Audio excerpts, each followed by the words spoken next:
Kim Hyun-woo was trapped in the tutorial tower. And now, while all the other newbies were terrified, running away from the final boss, he was just bored. He'd beaten this punk hundreds of times, and now just wanted to mess around. He slammed the boss to the ground in seconds, and defeated it with just one foot, taunting it, and asking who the manliest boss was around here. However, this victory didn't bring Hyun-woo any satisfaction, because after that, he was sent right back to the first floor of the tower. It all started one day, when monsters appeared all over the world, and with them a giant tutorial tower, where humans could gain superpowers and become hunters, but only if they could survive, and clear all 100 floors. On average, less than 10% of players made it through.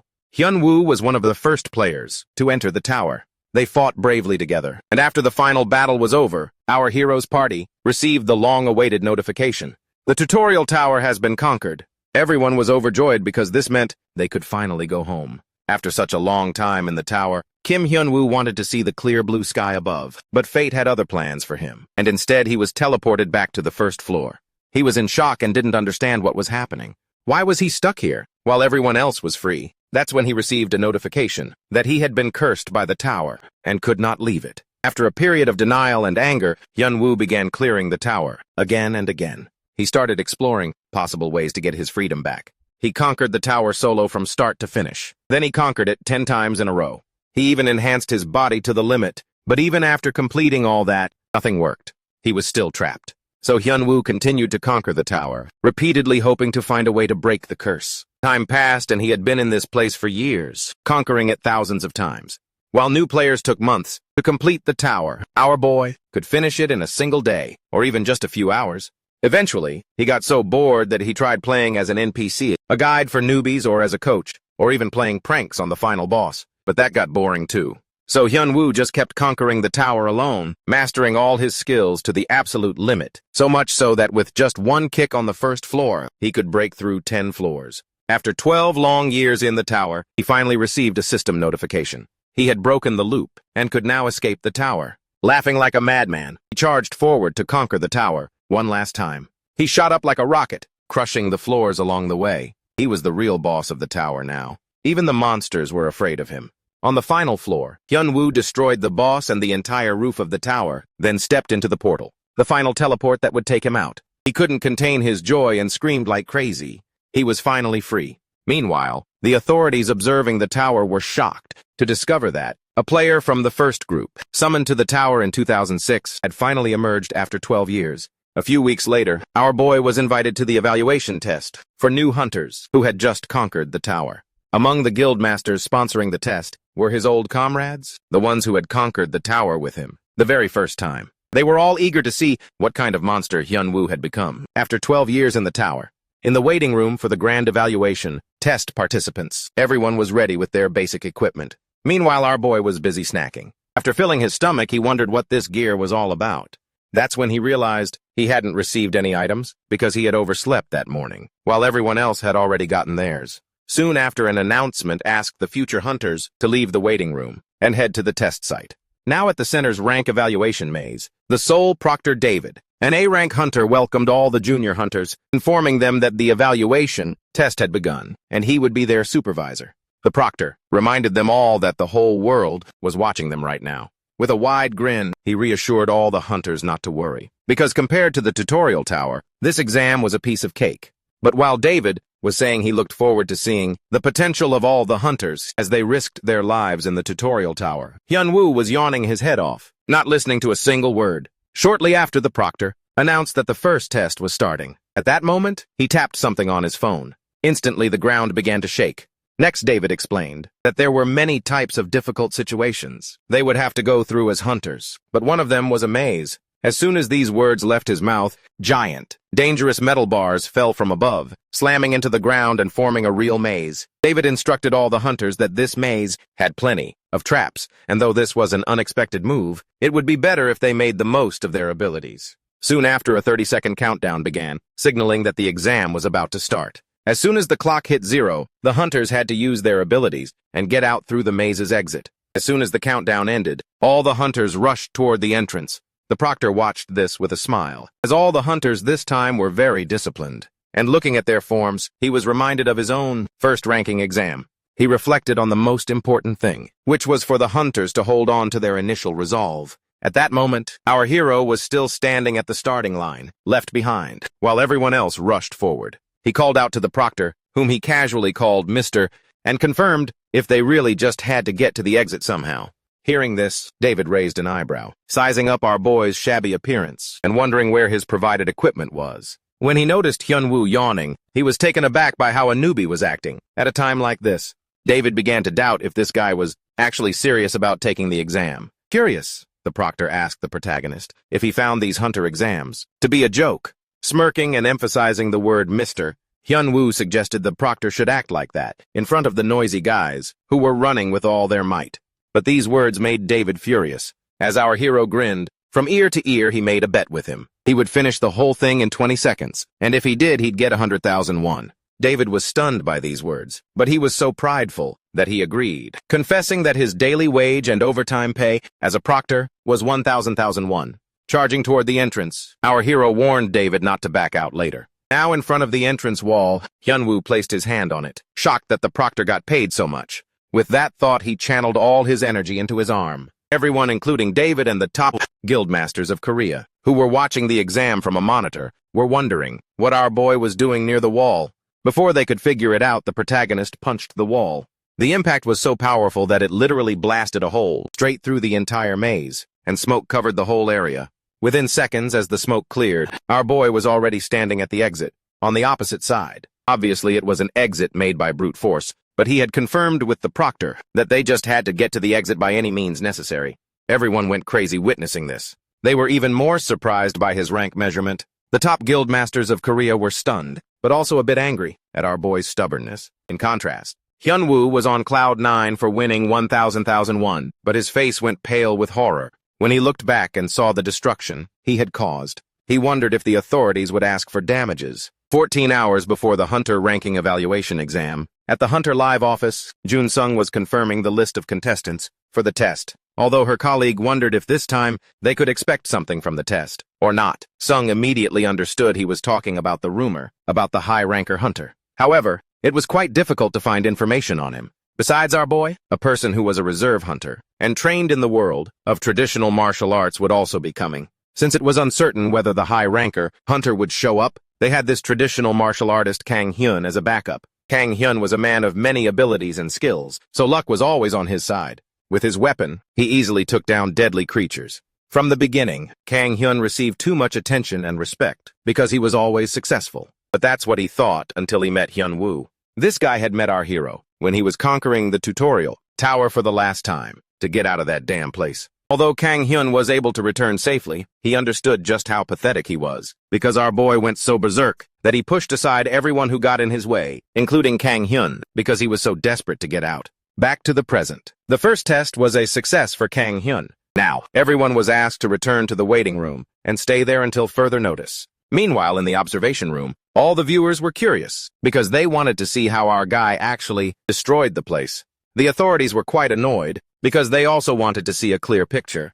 But whenever they managed to get a clear shot, it was always of Kang Hyun. In the waiting area, all the hunters were talking about the current situation. Rumors had spread that it was the work of the high-ranker player. Kang Hyun was also sitting here, aware that the exam wasn't over yet. So, he still had a chance to see Hyun-woo's performance. Although he swore to himself he wouldn't lose to our boy, who was so sleepy, it was like he was high or something.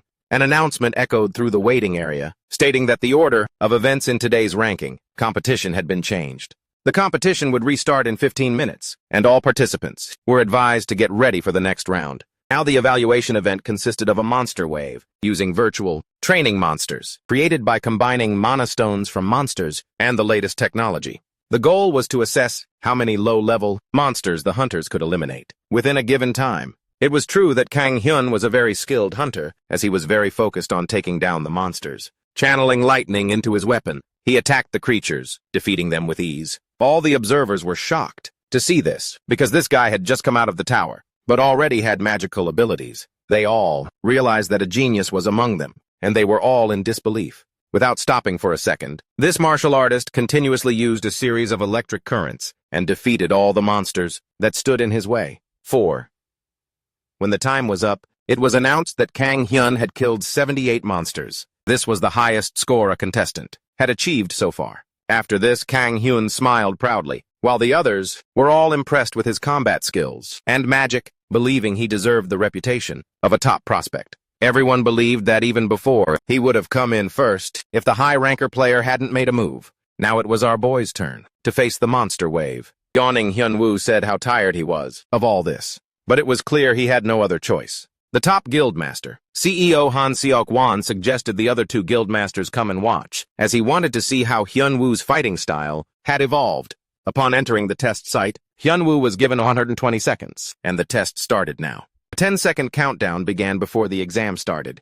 The moment the countdown ended, the giant monster raised its hammer-like weapon to attack our boy. Unfazed, Hyun-woo stood his ground, and instantly used his powerful fist to take down the monster. Everyone's jaws dropped after witnessing this scene. The authorities confirmed if the cameraman had captured that shot, as it was truly cinematic footage. Seeing this, the other deadly creatures got angry and rushed towards our boy, roaring and screaming. However, they didn't stand a chance of harming even a single hair on our hero's head, as he took them all down with the same technique as before. Now, with 56 seconds remaining, to everyone's surprise, the high-ranker player had disappeared, while the monsters' heads were just exploding on their own. All the observers wondered if this was some kind of spell or something, although Seok-wan thought it wasn't a spell or anything, because if they looked closely, they could see the shadow of a person moving, as fast as the speed of light, around the monsters. Hyun-woo simply ran to a monster, punched it, and defeated it. Just like that, he would find a new target, and repeat the same action.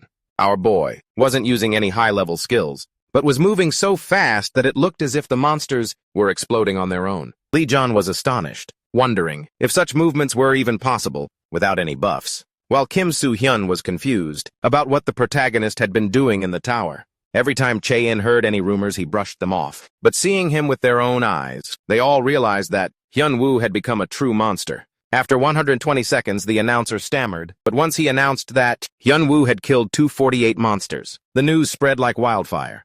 It was literally trending everywhere. Some people were questioning if the video was real, while others were in awe of it. A few couldn't hide their envy. In short, social media went into a complete meltdown. Seeing all the theories and posts, Kang Hyun actually snapped his phone in half. Furious, he punched the wall, so hard that cracks immediately spread. Kang Hyun said that he had worked so hard and even forced himself to go hunting, even when others were slacking off. Plus, he had taken other people's lives, knowing they would hate him. He had truly used all the dirty tricks and had struggled a lot. Therefore, he couldn't accept the fact that Hyun-woo was getting famous all over the world. Moving on, Alice, who was the head of the information department at the Korean Hunter Association, met the protagonist in person. She gave him a list of the guilds that wanted to meet him. Along with that, Alice congratulated our boy for escaping the tower after 12 years. In addition, she explained to our hero that a lot had changed since the tower first appeared. Explaining further, she informed him that the monsters originating from mazes and dungeons were very scary, but great risk comes with great reward. And because the hunter guilds were interested in recruiting talented hunters, they would be given great rewards. At the same time, Hyun-woo wasn't listening to a single word, wondering what he should eat for his next meal. But Alice, not knowing this, assumed our boy was confused. However, the protagonist asked her if explaining all this was part of her job. Giving him a warm smile, Alice confessed that she came here for personal reasons. She wanted to meet the high-ranker player everyone was talking about. In addition, she wanted to share the Ares Guild's contracts, which were related to members' rights and duties, the revised version. She suggested our guy read the contract clause, related to the signing bonus. Confused, Hyun-woo read the first clause, which stated that once both parties had signed the agreement, that member would receive a huge sum of money. Sweat trickled down the protagonist's face as he glanced at Alice. Meanwhile, the woman asked him how he would feel, holding a contract worth 10 billion won. Hyun-woo looked at Alice with uncertainty, wondering since when their currency's value had dropped so drastically, and whether the country had experienced hyperinflation like Zimbabwe. At that moment, Alice explained that things were pretty chaotic because of the monsters, but there were no financial problems, although land prices had gone up. She informed him that the price of the place he used to live had also changed. Soon after, she gave him the details. Hyun-woo's eyes widened in surprise, as his house's value had risen from 3,000 won to 1.3 billion won. His queasy expression made Alice realize that this guy was worried about his finances. Therefore, she assured him that he shouldn't worry about all that, as the 10 billion won was just a signing bonus. The information officer mentioned that the Ares Guild agreed to pay him twice the current signing bonus if he renewed his contract with them at the end of this one. Finding it unbelievable, our hero's face went pale. Meanwhile, Alice continued to explain that he would share the loot he obtained in the maze with the guild. However, he would understand that the distribution ratio was in his favor. Grinning widely, Hyunwoo confirmed with Alice if the guild contract was part of her role as an information officer or not. Alice admitted that she had some personal connections, and the recruiter from the Ares Guild had begged her to share this with Hyunwoo. However, in his mind, the protagonist recalled that making a contract offer to someone still under the association's management was illegal. At that moment, Alice was about to reassure him to take his time to think, but Hyunwoo cut her off, making it clear that he had already decided and never intended to join any guild, as he knew no guild interested him in the first place. The information officer thought the protagonist was joking, but Hyunwoo was very clear that he didn't want to be tied down by a guild or its activities. He was well aware that this 10 billion won wouldn't be given to him for fun, as this world operates on the rule of give and take. It was obvious that once he received the signing bonus, he would be given tons of work. Now lying in bed, he chuckled after finishing his snacks. He liked living like this, and doing things by his own rules and in his own way. But while relaxing, he remembered the scene of Alice asking if he was interested in being a hunter. Hyunwoo explained that he had heard about hunters who work alone. Hearing this, the information officer realized he was talking about mercenary hunters, although she revealed that those people already had experience working in guilds, and an inexperienced hunter couldn't venture into a maze alone. With a proud look, Hyunwoo started to leave, assuring her that he would manage. Calling him arrogant, Alice told him to remember to contact her after he changed his mind. But back to reality, Hyunwoo thought that meeting Alice was a waste of time. He could have used that time to get some much-needed sleep. All these thoughts annoyed him, so much that he couldn't sleep now. Therefore, Hyunwoo looked through the list of guilds that wanted to meet him. The protagonist found it a waste of time, but then he was shocked to see the names of the 3 top guildmasters in Korea on that list. 5 days later, on the last day of the new Hunter's Protection period, he met with CEO Han Seok-won, Seo Yeon, and Soo-hyun at a Japanese restaurant in the Myeongdong district. It had been a long time since he'd seen the main character, who was extremely surprised to see they had all grown up.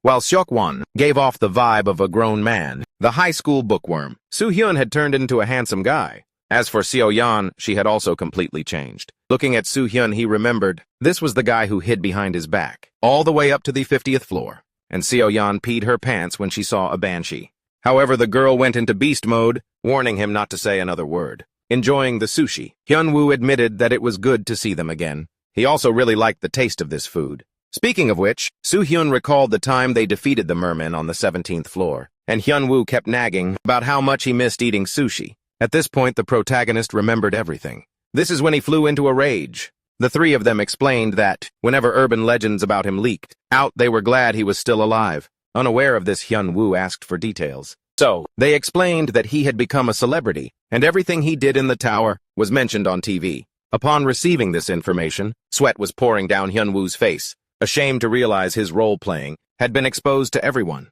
The main character wondered which specific ones made it to TV. He just hoped it wasn't the time he cleared a dungeon while naked, or the time he pretended to be a golem, though the guildmasters told him that. The most famous instances were when he was doing a weird dance while fighting a boss, and when he broke through 10 floors with a single kick. Soo-hyun. While Hyunwoo was a bit relieved to hear this, Soo-hyun was genuinely curious about what his friend had done in the tower. Hyunwoo recalled dancing in front of the boss monster. Even the monster just stood there stunned, but he just wanted to try it to get out of that place. As for breaking through 10 floors, he had gotten so frustrated that he simply jumped as high as he could, and that's how he did it. Selshin admitted that watching him during the evaluation made her realize just how strong he had become. And after hearing these stories directly from him, there was no doubt left. However, Hyunwoo believed anyone could have done it, because once you get trapped somewhere, you'll do anything to escape. Nevertheless, our hero then realized that his disciples must have also gotten out.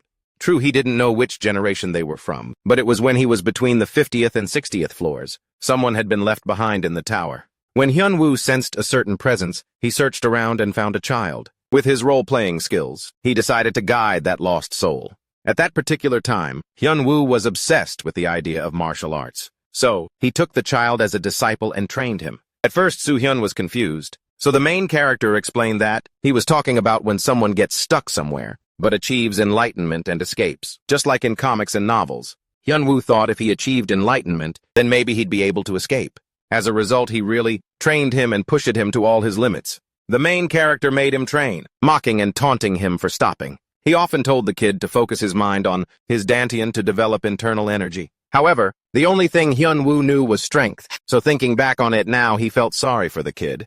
Hyun-woo didn't reveal it, but he was a real jerk back then. So, he was relieved that he had worn a mask the whole time, because he didn't want to meet that kid again. Right after that, our hero asked all 3 top guildmasters what the world had been like for the past 12 years. Hearing the question, everyone fell silent. Back at Hyun-woo's place, he checked his status window, noticing his age was listed as 24 instead of 36, making him realize he had truly lost 12 years in this world. But what's done is done. It can't be changed. So he decided to make a decent amount of money and live a fun life, with no regrets. Though his eyes grazed over a floating notification that the endless loop had been removed. Curious, Hyun-woo clicked on that option. At that moment, he received a notification that he had to defeat at least 3 dungeon bosses to meet the minimum requirement for the next level. The dungeon conquest targets included Aderon's laboratory, Outland Village, and Swanview Swamp. Before Hyun-woo could figure out what the hell was going on, he heard a knock on the door. When he opened it, a security guard greeted him, informing him that some recruiters from the Ares Guild were there to see him. Not interested. Our hero turned the guard away, but looking worried. The guard asked him to come along, as the recruiters had instructed the poor man to bring Hyun-woo to them. Clearly, these guys wouldn't stop until Hyun-woo set them straight. So he went to the first-floor lobby, where they were waiting. Byung-ho Kang, the HR manager of the Ares Guild, greeted him. But instead of beating around the bush, the main character reminded him that he had made it very clear he had no intention of joining any guild. However, the Ares Guild's HR manager challenged Hyun-woo, asking if he really believed he could become a successful hunter without the guild. Byung-ho tried to entice him by reminding him of all the things he would get once he joined the guild. Unafraid, our hero suggested the manager not threaten him. The bodyguard behind Byung-ho got angry at the arrogant behavior, but Byung-ho quickly stopped him before he could react, suggesting Hyun-woo shouldn't do anything reckless, since he didn't know who the Ares Guild was. Smirking, he acknowledged that they were a bunch of bastards who had swallowed half of South Korea. At that moment, Hyun-woo recalled his meeting with the top 3 guildmasters of South Korea. They had informed him that the Ares Guild monopolized over 66% of the country's dungeons. They, 3 of them included, A-rank dungeons ideal for grinding, and D-rank dungeons, friendly to beginners. They heard the place was backed by foreign capital, with a lot of money to spend. Additionally, for a beginner to gain experience, and a pro to make money, they had to buy an expensive entrance ticket, or become a member of Ares. Basically, the guild was strong-arming everyone, because they knew that the people here didn't have many options. His thoughts were interrupted when the bodyguard slammed his hand on the table. The force was so strong that a bright surge of energy enveloped the room. Then Byung-ho warned him not to talk nonsense, just because they were in the association's dormitory, and told him to think carefully about the offer. The bald bodyguard who had slammed the table slammed his hand against the wall, while the HR manager made Hyun-woo understand that he needed to grasp the situation, as this bodyguard's overall stats were enough to make him an A-rank hunter. Therefore, he suggested our hero not make a hasty decision, because he would die at the hands of this guy. Sighing with a smirk, Hyun-woo stood up. He held up his slipper and challenged the bald guy to come at him, because he was ready to give his bald head a beating. This insult enraged the giant, and he charged forward. But he was slammed into the wall within seconds, unable to move. Witnessing this, Byung-ho recalled that they had actually prepared a script to intimidate him and discourage him into signing the contract. But everything had gone wrong. Standing there, the HR manager was shocked because Hyun-woo couldn't even use magic. Yet he possessed unparalleled strength. With a sly smile, he approached Byung-ho and cornered him. Right after, with his torn slipper, he slapped the bully, making it clear that he hated people who threatened him. That night at Soo-hyun's house, Hyun-woo told him everything. Although the guildmaster was impressed, he was also a bit stunned because those Ares guys are ruthless, and no one dares to mess with them. Soo-hyun informed the main character that they send threats to prevent him from joining other guilds. Also, they might silence him inside the dungeons. While eating strawberries, Hyun-woo wondered what silence meant. Soo-hyun explained clearly that they would kill him. Our hero found that brutal. Therefore, the guildmaster suggested he join his guild, considering what had happened. However, Hyun-woo still didn't want to join any guild. While it was true he wanted to take it easy, he had something to take care of now, so he decided to put it off for a while. Additionally, with a wide grin, he asked Soo-hyun if he had ever heard of Aderon's laboratory. So for 12 years, It was a mystery. Why Hyun-woo was the one left behind for 12 years? He had so many questions. Who created this tower? Who locked him up and all sorts of other things? Therefore, his goal was to find out the tower's secret and who had locked him in there. Because once he found them, he would make them suffer. Meanwhile, Soo-hyun wondered why Hyun-woo was suddenly so interested in Aderon's laboratory. Soo-hyun revealed that Aderon's laboratory is a C rank, or C- rank dungeon in Witch Jungle. Also, he had heard it was a good place for new hunters to get stronger.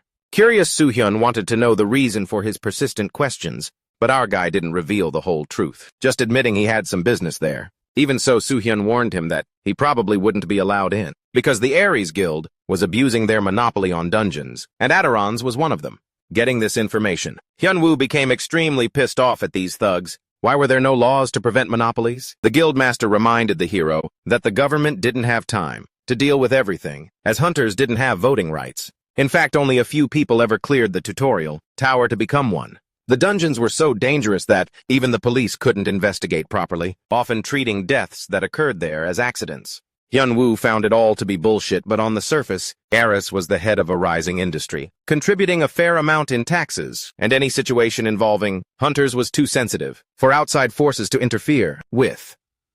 At this point, the main character decided to sneak in, and if it was carefully guarded, he would confront them head-on. But it was too late to think about all that, as our guy had already shown his attitude to the HR manager of that damn guild. Meanwhile, Seo Woo-hyuk, an S-rank hunter, and the manager of the Ares Guild's Korean branch, was discussing the guild's expansion. Expansion into China would take at least 5 months. Russia would take 8 months and Japan 7 months. Seo Woo didn't care if it took time, as what mattered was that they stayed one step ahead of the others. It's like when a farming monster is killing people. You don't have to be faster than the dungeon boss, just faster than the person next to you. As he said that, the manager's man handed him Hyun-woo's stat sheet. They had used footage of the guy's movements in the tutorial area to come up with an estimate of his level using an experimental analysis device. After speaking, Seo Woo asked if they had recruited this guy yet, but seeing the hesitation on his man's face, he understood that they had failed. Immediately, he declared that without that guy, they were still better off. He admitted that he was a guy with great abilities, and they would profit a lot with Hyun-woo's presence, but that guy would aim for their position. So they should forget about recruiting him and instead teach him a lesson or two. Just then, a panting man ran towards Byung-ho, informing him of an emergency at Aderon's laboratory. At Jeonbong Mountain, at the entrance to Aderon's laboratory, a C-rank dungeon, a girl was trying to beg the guards to let her in, but these thugs suggested she go to the maze because there were low-level monsters there. At first, the thugs claimed they were rule-abiders, but then they started getting handsy. Just then, our guy approached them. The thugs warned him to leave, stating this place wasn't for killing time, as it had real and scary monsters. Approaching these thugs, our guy told them that's exactly why he was here. He had some business to take care of inside this dungeon. The Guild Ares thug called our hero crazy for calling him an idiot. Hyun-woo silently picked up his slipper to teach the players a lesson for being so rude. Smiling, he walked up to one of them. The man got angry and tried to tell him he belonged to the Ares Guild. However, our main character didn't care about any guild. He took his slipper, and with just a simple smack, the man went flying into the wall. Seeing his comrade knocked out, the remaining warrior started to panic. Our main character asked for the other guy's shoes. The man was confused, and Hyun-woo threatened to open his eyes for him. The man, trembling in fear, complied. As soon as our main character put on the new shoes, he was amazed at how light the metal boots were. The guild player of Ares cried over losing his expensive shoes, made with magic. However, our generous hero, after seeing the man's bare feet, gave him his slippers and left. Our hero went through the gate and the Ares thugs were left crying. Meanwhile, Selshin yelled at Soo-hyun for letting our main character go just like that. But Soo-hyun explained that he had no other choice, as Hyun-woo just up and left. She started to panic, worrying about the ruthless Ares Guild. Soo-hyun explained that he had told our hero about that, but he went anyway, and no one could really stop him. Selshin was speechless and asked Soo-hyun if our hero had really picked a fight with the Ares Guild. From what our hero told him, Soo-hyun was sure about this confrontation. Soo-hyun didn't think that Hyun-woo was the type to get into trouble just by sitting still. However, once he becomes someone's enemy, as long as the hostility remains, Hyun-woo's dark side will emerge. Selshin didn't understand how things had gotten so complicated, but he reassured Selshin that she didn't need to worry about our hero, because when they talked about the Ares Guild, Hyun-woo's rank was mentioned. However, Selshin was stunned when Soo-hyun told her about our hero's rank. Meanwhile, our hero continued his journey through the dungeon, and suddenly a monster started looking for its research materials. The C-rank dungeon boss, Aderon, continued to search for more research specimens. Some warriors watched him from a distance, talking about the rumor that you don't make much money when fighting Aderon. That's why the Ares Guild doesn't bother fighting him. The warriors started to think about whether they should really fight the boss, since they had gotten in by bribing someone. One of them suggested fighting him. However, the girl wondered if their abilities could match the lab boss, since people usually fight in guilds. The other guy added that he noticed Aderon had high defense and low attack power, so he suggested taking their time to defeat the boss. With a viable strategy, the group decided to move forward. They agreed to fight the boss, but also made it clear they would escape at the first sign of danger. Just then they saw our hero walk in to face Aderon. Hyun-woo stood fearlessly before the lab boss. Aderon started to laugh, thinking about where to begin with his research subject, and decided to ask our hero. 12 years ago, when our hero was little, his cousin told him not to cause trouble and advised him to listen to his teachers. He had left little Hyun-woo at an orphanage after his parents' death in an accident and had stolen his inheritance. Perhaps because of his disappointment with people, Hyun-woo was fine until someone tried to manipulate him. Once someone became his enemy, he would show his worst side and hold a grudge for a long time. Aderon started playing with his needle, laughing about where to start. He asked our hero where they should begin, but Hyun-woo ordered him to stop. The lab boss was shocked to see a mere human ordering him around. But then our hero punched the monster, stunning the group behind him. The monster fell, and our hero walked off like a boss. With the Aderon's laboratory mission completed, our hero continued to Forest Village. The group of hunters watching from behind realized Hyun-woo was a high-level player, and seeing him in person like that gave them goosebumps. Meanwhile, at the Korean branch of the Ares Guild, the HR head visited the manager in the Korean management office, Woo Chun-myung. He handed a file to Chun-myung and asked if branch manager Seo Woo-hyuk had given any instructions. The manager read the file, and seeing 2 A-rank stats on a rookie hunter's profile made him wonder if the stats were accurate. The HR head replied that the results weren't completely accurate, and it was just a temporary analysis. Even so, Chun-myung couldn't help but be impressed by our hero's monster-like stats. The HR head told the manager that the order was only to lightly injure Hyun-woo, but doing more than that wouldn't be a problem. The manager knew the extra instruction was the HR head's own wish, but the HR head explained how our hero had barged into their exclusive dungeon and attacked the hunters, who were guarding the dungeon then. Chun-myung reassured his fellow manager that our hero wouldn't be able to put a single scratch on their guild. However, he wanted to handle things quietly, because the branch manager already had too much on his plate due to their advance into China. On top of that, even the board was supportive of these actions due to the Tyrant Guild. The new Tyrant Guild in China, in its 2 years of existence, had monopolized 52% of all dungeons in China. Just 4 years after leaving the tower, their guildmaster had grown Tyrant into a massive guild, and every single one of its leaders was known to be monstrously strong. The most surprising thing was that the identity of the Tyrant Guild's master, who was officially ranked 5th in the world rankings for S-rank, was still a mystery to the public. Chun-myung reassured the HR head not to worry about Hyun-woo. He added that because they had to deal with the Tyrant Guild, they had no manpower to waste, so they would send specialists to deal him some moderate damage. Meanwhile, Hyun-woo checked his phone's camera and was impressed by the world's technological advancement. Then, he took a picture of his friend and started messing with the phone. Soo-hyun was annoyed to see our hero messing with the phone that he had bought for him to communicate. But then he told our hero that Forest Village was managed by the Sun Guild. Our hero continued playing on his phone, without paying attention to his friend, until he mentioned that there were no monsters in Forest Village. Soo-hyun explained that they had defeated the monster there a while ago. He explained that things here were different from the tutorial tower. In the tower, bosses or monsters would usually respawn daily. However, in dungeons, monsters usually spawn endlessly, no matter how many times they're killed. But once the boss monster is killed, it takes a while to respawn. Our main character was shocked when he learned it would take a month for the Forest Village boss to respawn. But then Soo-hyun added that they had defeated the boss 4 weeks ago, so there were only 2 to 3 days left. Hyun-woo then asked about Swanview Swamp, and Soo-hyun replied that he didn't know much about that dungeon because it was controlled by the Ares Guild. Our main character felt frustrated for having to worry about so many things just to kill one monster. Then Soo-hyun asked our main character when he was going to register with the Hunter Association. At first, Hyun-woo paid it no mind, but then he jumped up in excitement when Soo-hyun explained all the perks, including the money. He suddenly leaped up when he heard that he could get paid just by registering.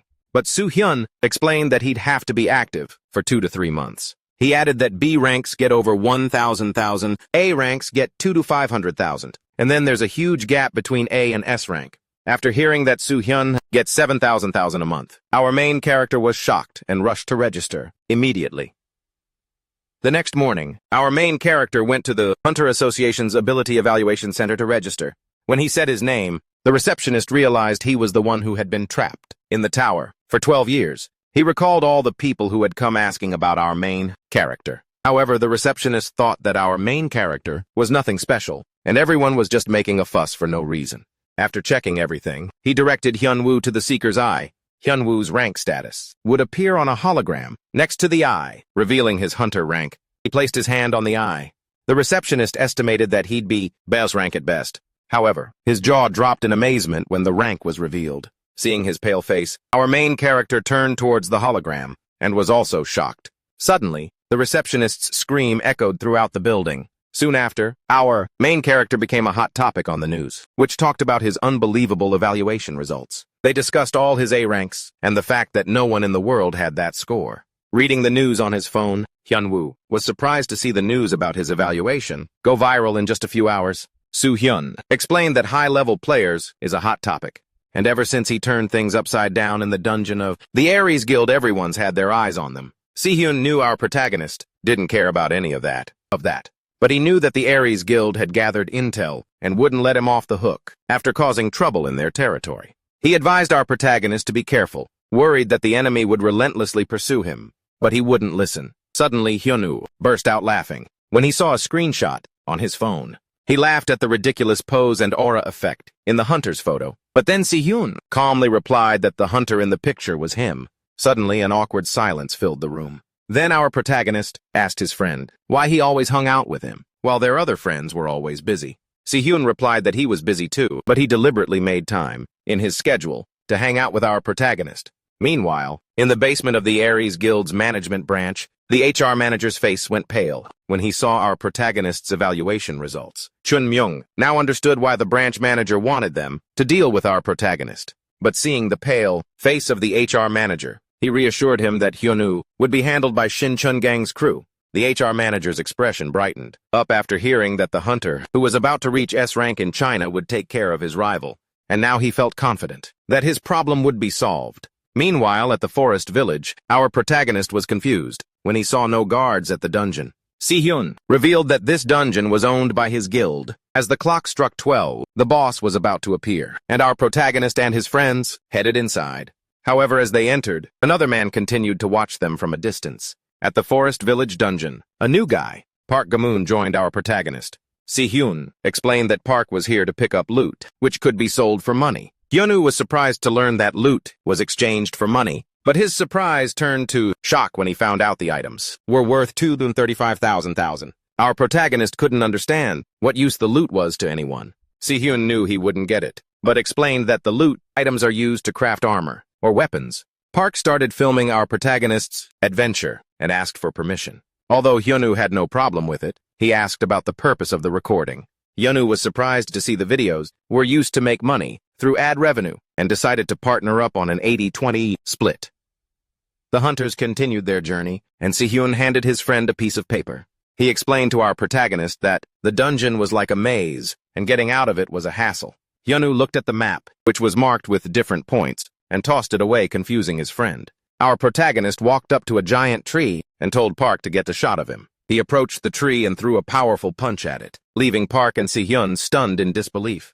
The path was instantly cleared, the obstacles revealing the dungeon boss, a two-headed ogre. Mr. Park, still filming, was speechless with shock, unable to believe that our protagonist had just cleared a path with a single blow. He followed Hyunwoo in excitement. After witnessing his power, Hyunwoo ran toward the giant ogre and jumped, landing on the monster's shoulder. He punched the ogre in the face, taking it down in a single blow. Our protagonist stood on top of the fallen dungeon boss, and Park kept filming, crying with joy, because his video was about to go viral.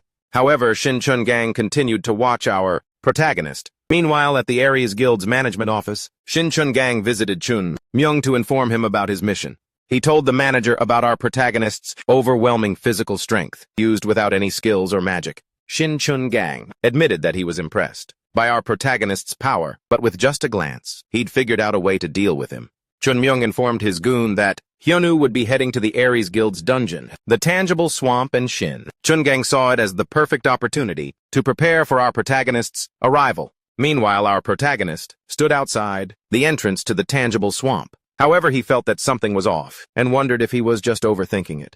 Just then, Seojin sent a text to warn him about the Aries Guild. However, our protagonist couldn't understand why his friend was so worried, as he couldn't care less about the Aries Guild. Seojin worriedly asked Hyunwoo why he was going to the Aries Guild's exclusive dungeon. He replied that he had some business to take care of, and she asked him for more details. However, our protagonist had no intention of telling her yet. Seojin asked if he was deliberately trying to pick a fight with the Aries Guild, and Hyunwoo replied yes. Worried about her friend, Seojin became frustrated. She knew she was worrying for nothing, knowing his stats and having seen the video of his dungeon attack. It was clear that Hyunwoo could take care of himself. Even so, Seojin still advised our protagonist to avoid the Aries members and handle his business quickly. The Tangible Swamp is an A-rank dungeon, and Seojin figured the Aries Guild would come to the dungeon on the day the boss monster appeared to raid it. Our protagonist appreciated the advice and reassured his friend not to worry about him. However, now standing outside the Tangible Swamp dungeon, he was once again confronted by Aries members. The Aries Hunter confronted Hyunwoo and threatened him not to make an enemy of Aries. Our protagonist recalled Seojin's advice to avoid these guys, but with them constantly bothering him, that was impossible. He scoffs that all thugs are the same, always looking down on him and getting beaten to a pulp every time. Then when they realize the trouble they're in, they just start name-dropping their guild and floundering. The hunter got angry and charged at our protagonist with his sword, but he just easily knocked him down and walked through the entrance. That morning, Hyunwoo stepped through the gate and the monster awoke. He continued through the dungeon, and the monster moved towards him. Finally, our protagonist faced the dungeon boss, a giant crocodile. Our protagonist recalled the lecture from Seojin about the crocodile's tough hide, its magic resistance, and how expensive its skin and teeth were, and began to smile. Hyunwoo immediately attacked the giant crocodile and knocked it down. He moved in to tear the monster apart, but the crocodile ran away. However, our protagonist didn't let the crocodile escape and grabbed its tail. He decided to teach the boss monster a lesson in the giant swing and started spinning it around and around before throwing it against a wall. The giant crocodile enraged and faced our protagonist once again. Shin Chun-gang observed the battle.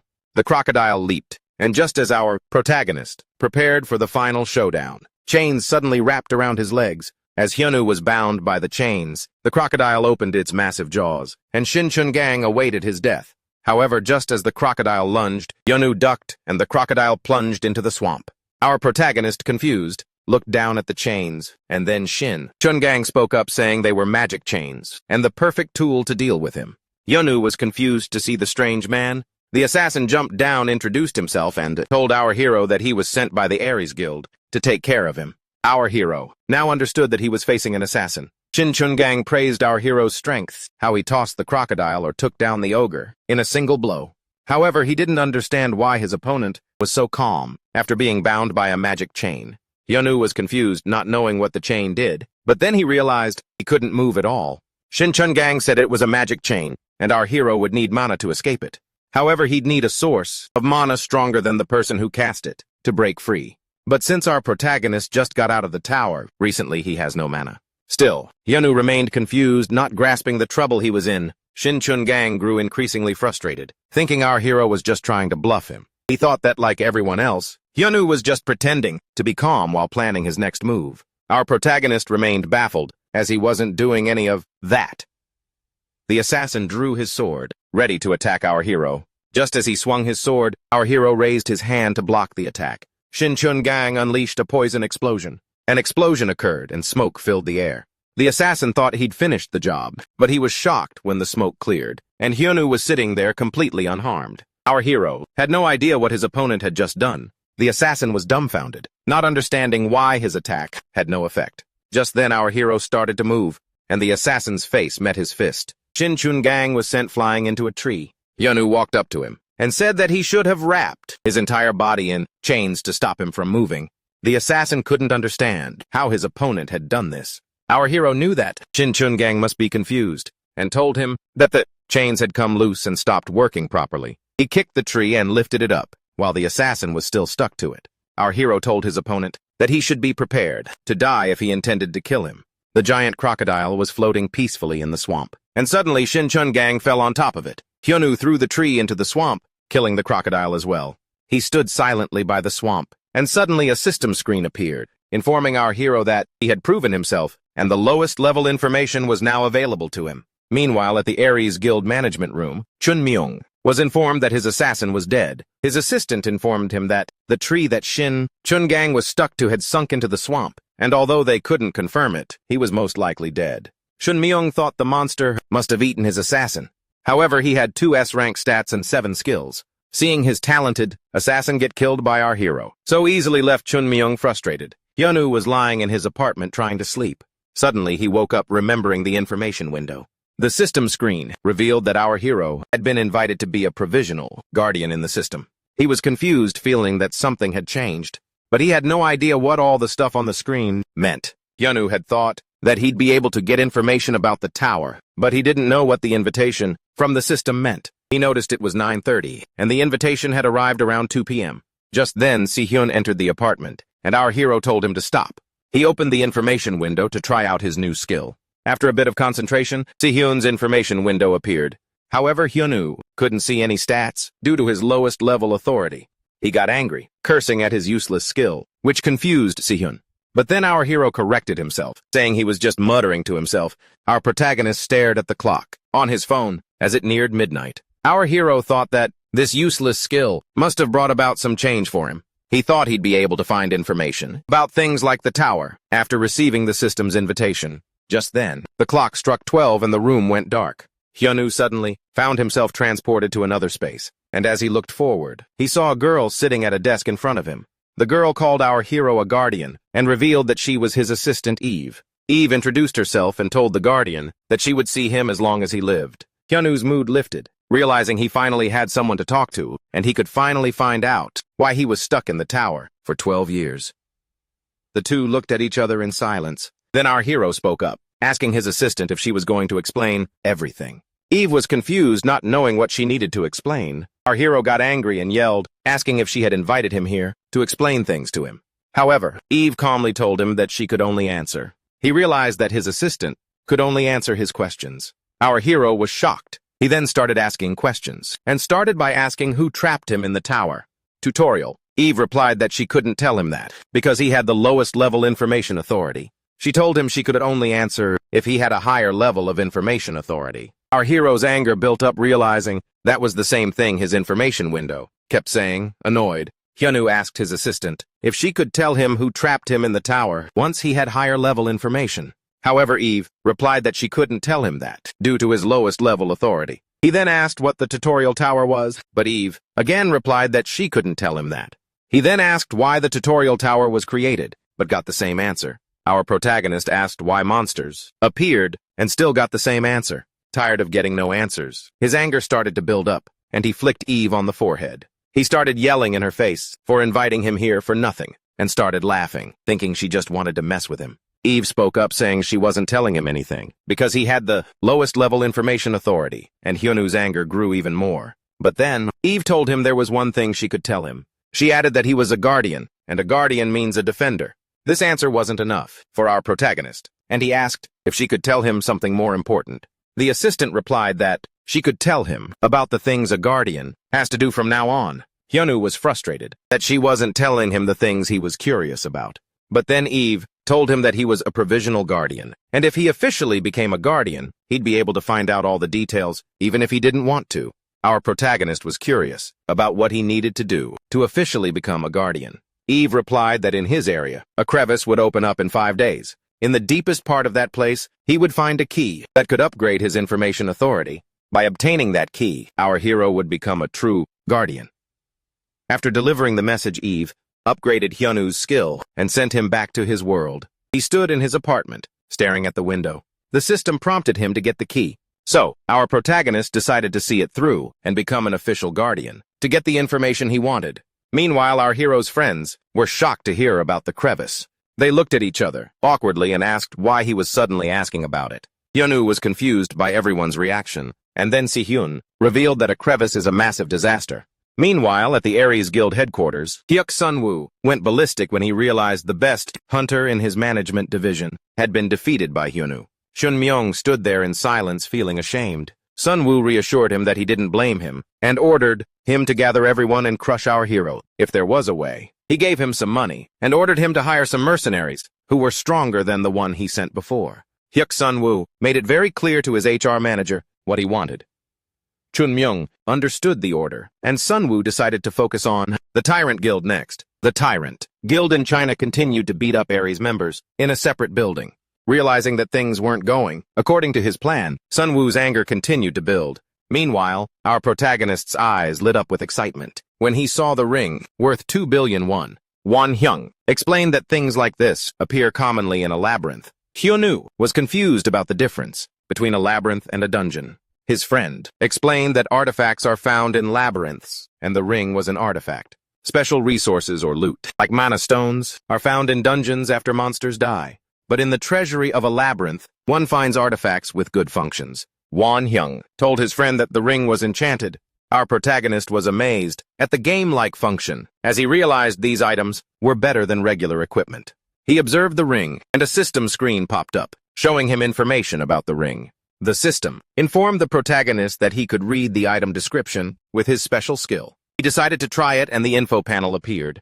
However, the entire description was redacted, because he had the lowest level authority. Our protagonist was annoyed by this useless piece of junk skill, but he decided to visit a labyrinth after his main mission. He returned the ring to Won Hyung after confirming its price and focused on the menu. Our protagonist read the menu and decided to order everything on it. His friends were shocked, thinking he wouldn't be able to eat it all, but Won Hyung told him to just order whatever he wanted. Just then, Hyunwoo asked his friends what a crevice was, shocking everyone again. While eating, our protagonist learned that a crevice means the ground will suddenly crack open, and countless monsters will pour out. Seojin explained that countries like China and Germany had experienced crevices and called them hell gates. Thinking about how Eve had mentioned it so casually, Hyunwoo had thought it was just a normal thing. However, now he wondered what would happen if the same thing happened in Korea. The group fell into thought, and Si-hyun answered that although they could stop it, even the lowest C-rank crevice would leave the area completely devastated.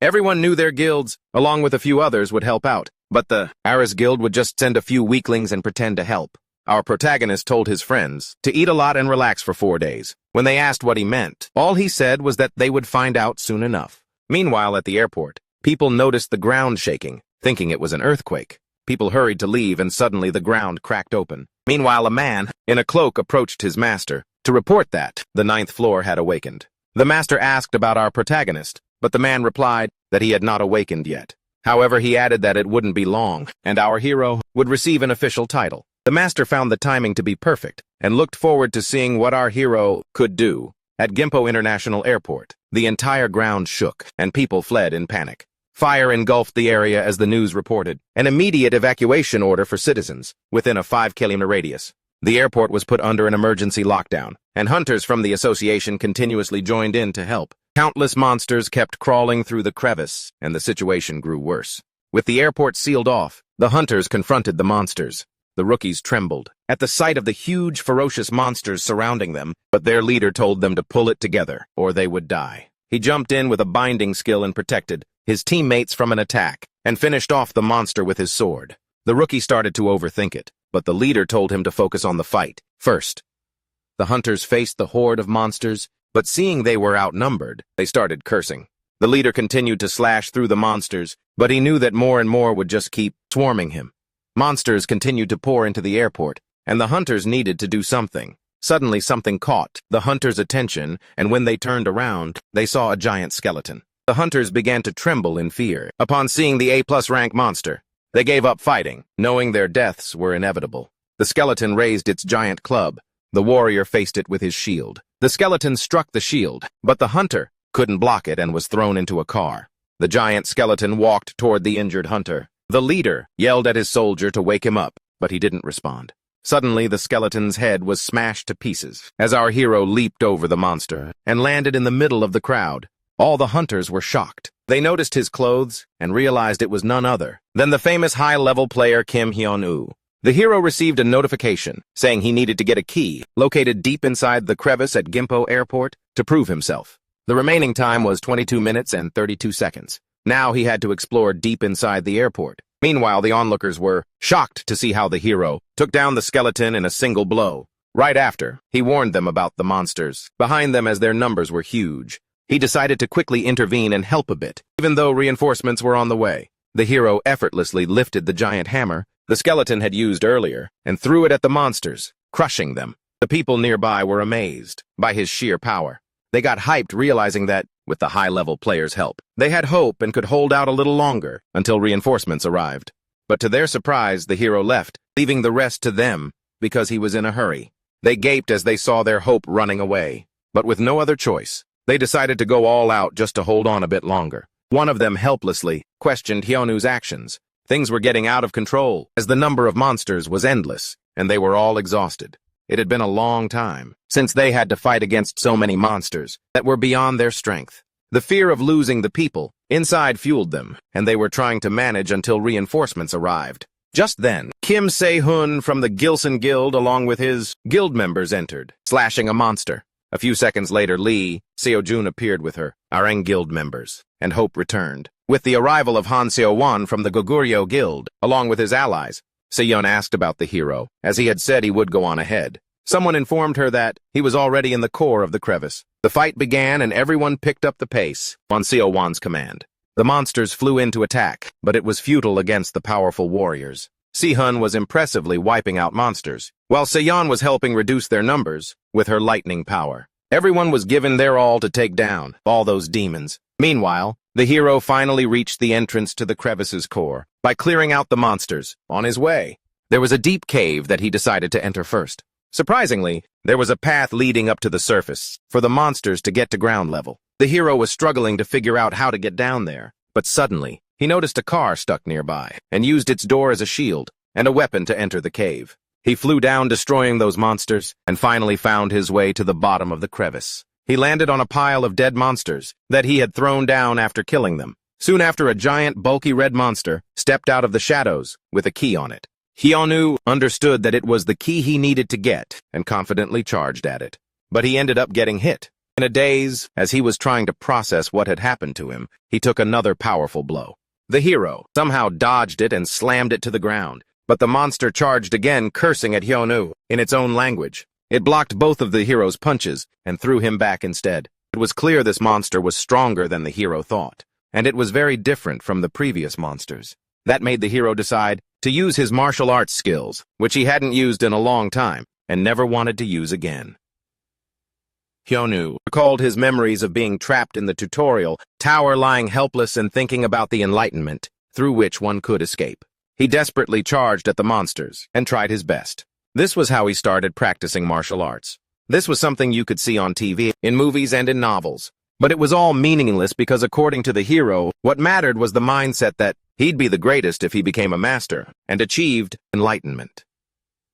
At first, he followed whatever clumsy techniques he knew, all of which were useless, until one day he used a useless technique, and his accumulated stats turned what he did into something real. After being stuck in the tower and clearing it hundreds of times, it was a cringy past he never wanted to use again. He used his instant kill fist technique, and with all his strength, he punched the giant red monster into the ground. Hyonu was glad no one was around, because he was embarrassed by his habit of shouting the names of the techniques he uses. The system confirmed he had successfully captured the red demon. Archer and changes were made to his status window. He was also officially invited to become a member of the system as a guardian, and he only had one day to accept this offer. Just then, he noticed a drone flying above him. It was actually live streaming his battle. The Ares Guild members watched his fight. The branch manager shouted, emphasizing that the hero didn't look like an A-ranker. Even after watching his battle, it was clear he didn't look like one. The manager declared that he was just a useless bum with no magic, who always wore his stupid tracksuit. He asked the manager to release all the data he had requested on Hyonu as soon as it was ready. The next day at the Korean Hunter Association branch, an award ceremony was being held for the hunters who fought the monsters at the crevice. The hero stood tall with confidence, while everyone was mocking his bad attitude. The host presented the award to Hunter Kim Hyonu and made fun of his tracksuit, saying he had offered to gift him some clothes. But the protagonist calmly advised him not to worry about it.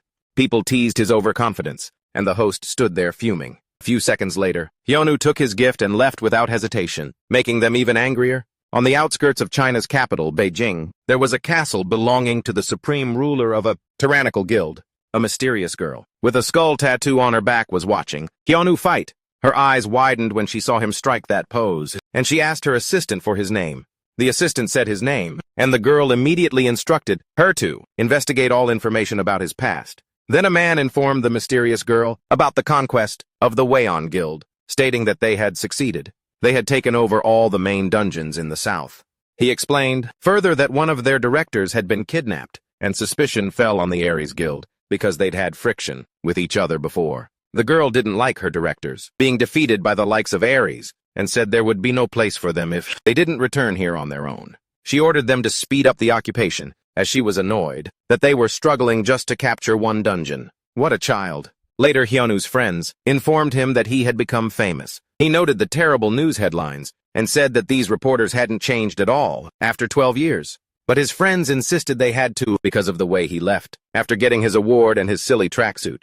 Soon after, the hero said he had an appointment and asked to leave. Seon was worried for him because he had made enemies with so many people. They discussed his conflict with Ares and the media, even though he hadn't been out of the tower for long. But one of them insisted there was no need to worry about the hero, as he was a stronger individual. Meanwhile, the hero had accepted the previous invitation from the system and teleported somewhere. His assistant Eve greeted him before sitting right in front of him. Hyunwoo asked her if his information authority had increased. She informed him that it had gone from the lowest level to the low level. The hero flared up in anger and snapped at her, but she was really just providing the information she'd been taught. The gray-haired girl calmed him down and informed him that since now he was officially a guardian, he could get what he wanted just by completing missions. Basically, he was assigned to stop the tower climbers from continuing to climb. The hero mistook this tower for the tutorial tower, but she explained that this one was different, consisting of 12 floors including Earth. He had to protect the 9th of the 12 floors, which was Earth. The hero questioned his life and cried because he was tired of the non-stop work. Eve insisted that he protect his place, or it would be destroyed, and he yelled at her for forcing him. As a result, Eve shook her head trying to calm him down, saying that wasn't her intention. Then she decided to say she never told him to shut up. Hyunwoo's face went pale as he looked up at the sky, asking what she wanted him to do and telling her to be clear. Eve looked down, thinking that as the system administrator of the 9th floor, so she should be scary enough for her words to have weight. She nervously called his name, then got flustered when he repeated her name. She finally told him not to be so angry, because the reason he was chosen as a guardian was for his own good and to help him. Then she tried to bribe him, saying there were rewards, because the more tower climbers he stopped, the more it would count as his contribution, which would earn him rewards. Hyunwoo stared at her and asked simply if he wanted to know who trapped him in the tower. After creating the tutorial tower, how much information authority would he need to get? Eve replied that it would require him to obtain information authority of a high level for that kind of info. Hyunwoo asked again if killing those tower climbers on their journey would increase his rank. After Eve's affirmative nod, he asked how many tower climbers he would have to kill to do that. But Eve hesitated, saying it would be hard to know, since even tower climbers have ranks. So as an estimate, he would need to kill 5 high-level tower climbers, and that would be enough for him to get information authority of a high level. Hyunwoo asked for more information, such as what rank the red demon archer he killed belonged to. Eve replied that it was a low-level tower climber. Hyunwoo nodded, having understood almost everything. Hyunwoo sat in his house looking at his status, thinking that Earth being a tower was completely ridiculous, or the fact that he was saving Earth was also ridiculous. But he decided not to waste his time and brain cells on these complicated situations. Instead, he would focus on one thing, finding out who trapped him here, so he would crush even those tower climbers to find out the truth. Just then, a call from Seon interrupted him. She worriedly told him to turn on the TV. When he turned on the TV, Hyunwoo saw his name all over the news, saying that public opinion about him had shifted because Kim Hyunwoo, who played a key role in the Crevice crisis, had killed a member of the Ares Guild after a series of related incidents. Hyunwoo laughed at the news, asking what this new drama was all about. Hyunwoo was at his home in the Mukdong area. His phone was ringing like crazy. Seon was yelling, demanding an explanation about who could have caused all this. She called Hyunwoo a celebrity, just because he got out of the tower after 12 years. She listed that just a few days ago. He had cleared the crevice on his own, making all the nations keep an eye on him. And now he was being accused of murder. She expressed her concern, saying she had been feeling nervous ever since he told her about his problem with Aries. Hyunwoo rolled his eyes, telling her to relax and not to worry. That only made Se-yeon more annoyed, telling him not to tell her not to worry. Hyunwoo realized this felt weirdly like being nagged by a wife, which was strange since he couldn't remember ever having a girlfriend, let alone a wife. He then turned to Se-yeon and said bluntly that she must have a crush on him. And if his assumption was correct, she should just be honest and confess. Hearing that, Se-yeon slowly inhaled and exhaled, then laughed creepily, stating that she would simply roast him with her lightning if he ever thought of joking like that again. He laughed awkwardly, trying to lighten the mood, thinking it was better to drop the subject, before he said something worse. Sehun stood up and showed him all the missed calls from the association, expressing that this was the first time he'd seen so many missed calls. He then showed him the status board, which showed Hyunwoo ranked first again. Sehun started reading an article, stating that Kim Hyunwoo, along with his 3 guildmaster buddies, had similar murderous tendencies, making Sehun's eyes turn red with anger. Hyunwoo tried to stop Sehun from making a scary face at him, but Sehun replied that he was shocked by Hyunwoo's indifference, when all of their reputations were being ruined. Hyunwoo asked if Se-yeon had arranged for the reporters for him, leaving Se-yeon and Sehun shocked, as they worriedly asked if he had prepared anything. Hyunwoo looked amused, that they thought he would go to a press conference without any prep.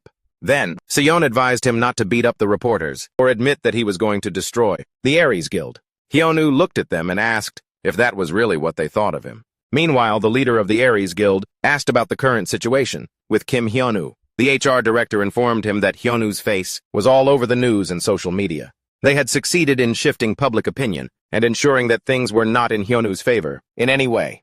The leader thought about how he needed to be one step ahead to get rid of him completely. The guildmaster thought about how something he hardly believed was possible had been done by Kim Hyunwoo. But in the end, it worked in their favor and became a huge disadvantage for him. At the press conference in Mukdong, Hyunwoo sat confidently as the reporters started asking questions about whether the recent news was true or the reason behind his attack on the Aries Guild member.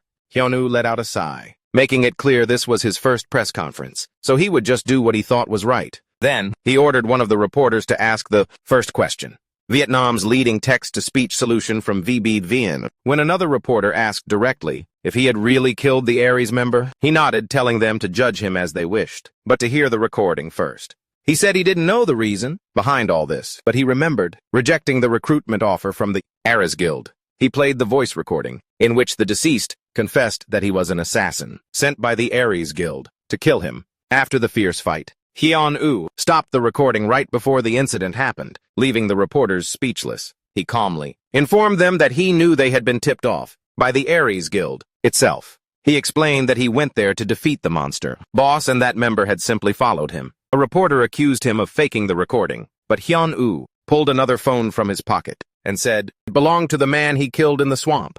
He added that he couldn't open it because it was locked, but if he handed it over to a security company or the police, the truth would eventually be revealed. He then offered his conclusion that he had no other choice, as the assassin was there to kill him. Since he was just a newbie who had just gotten out of the tower, he did what he knew best: self-defense. However, the assassin sent to kill him got tangled up with the dungeon's boss monster, the giant crocodile, which led to his death. The reporters screamed, accusing him of just confessing to killing him.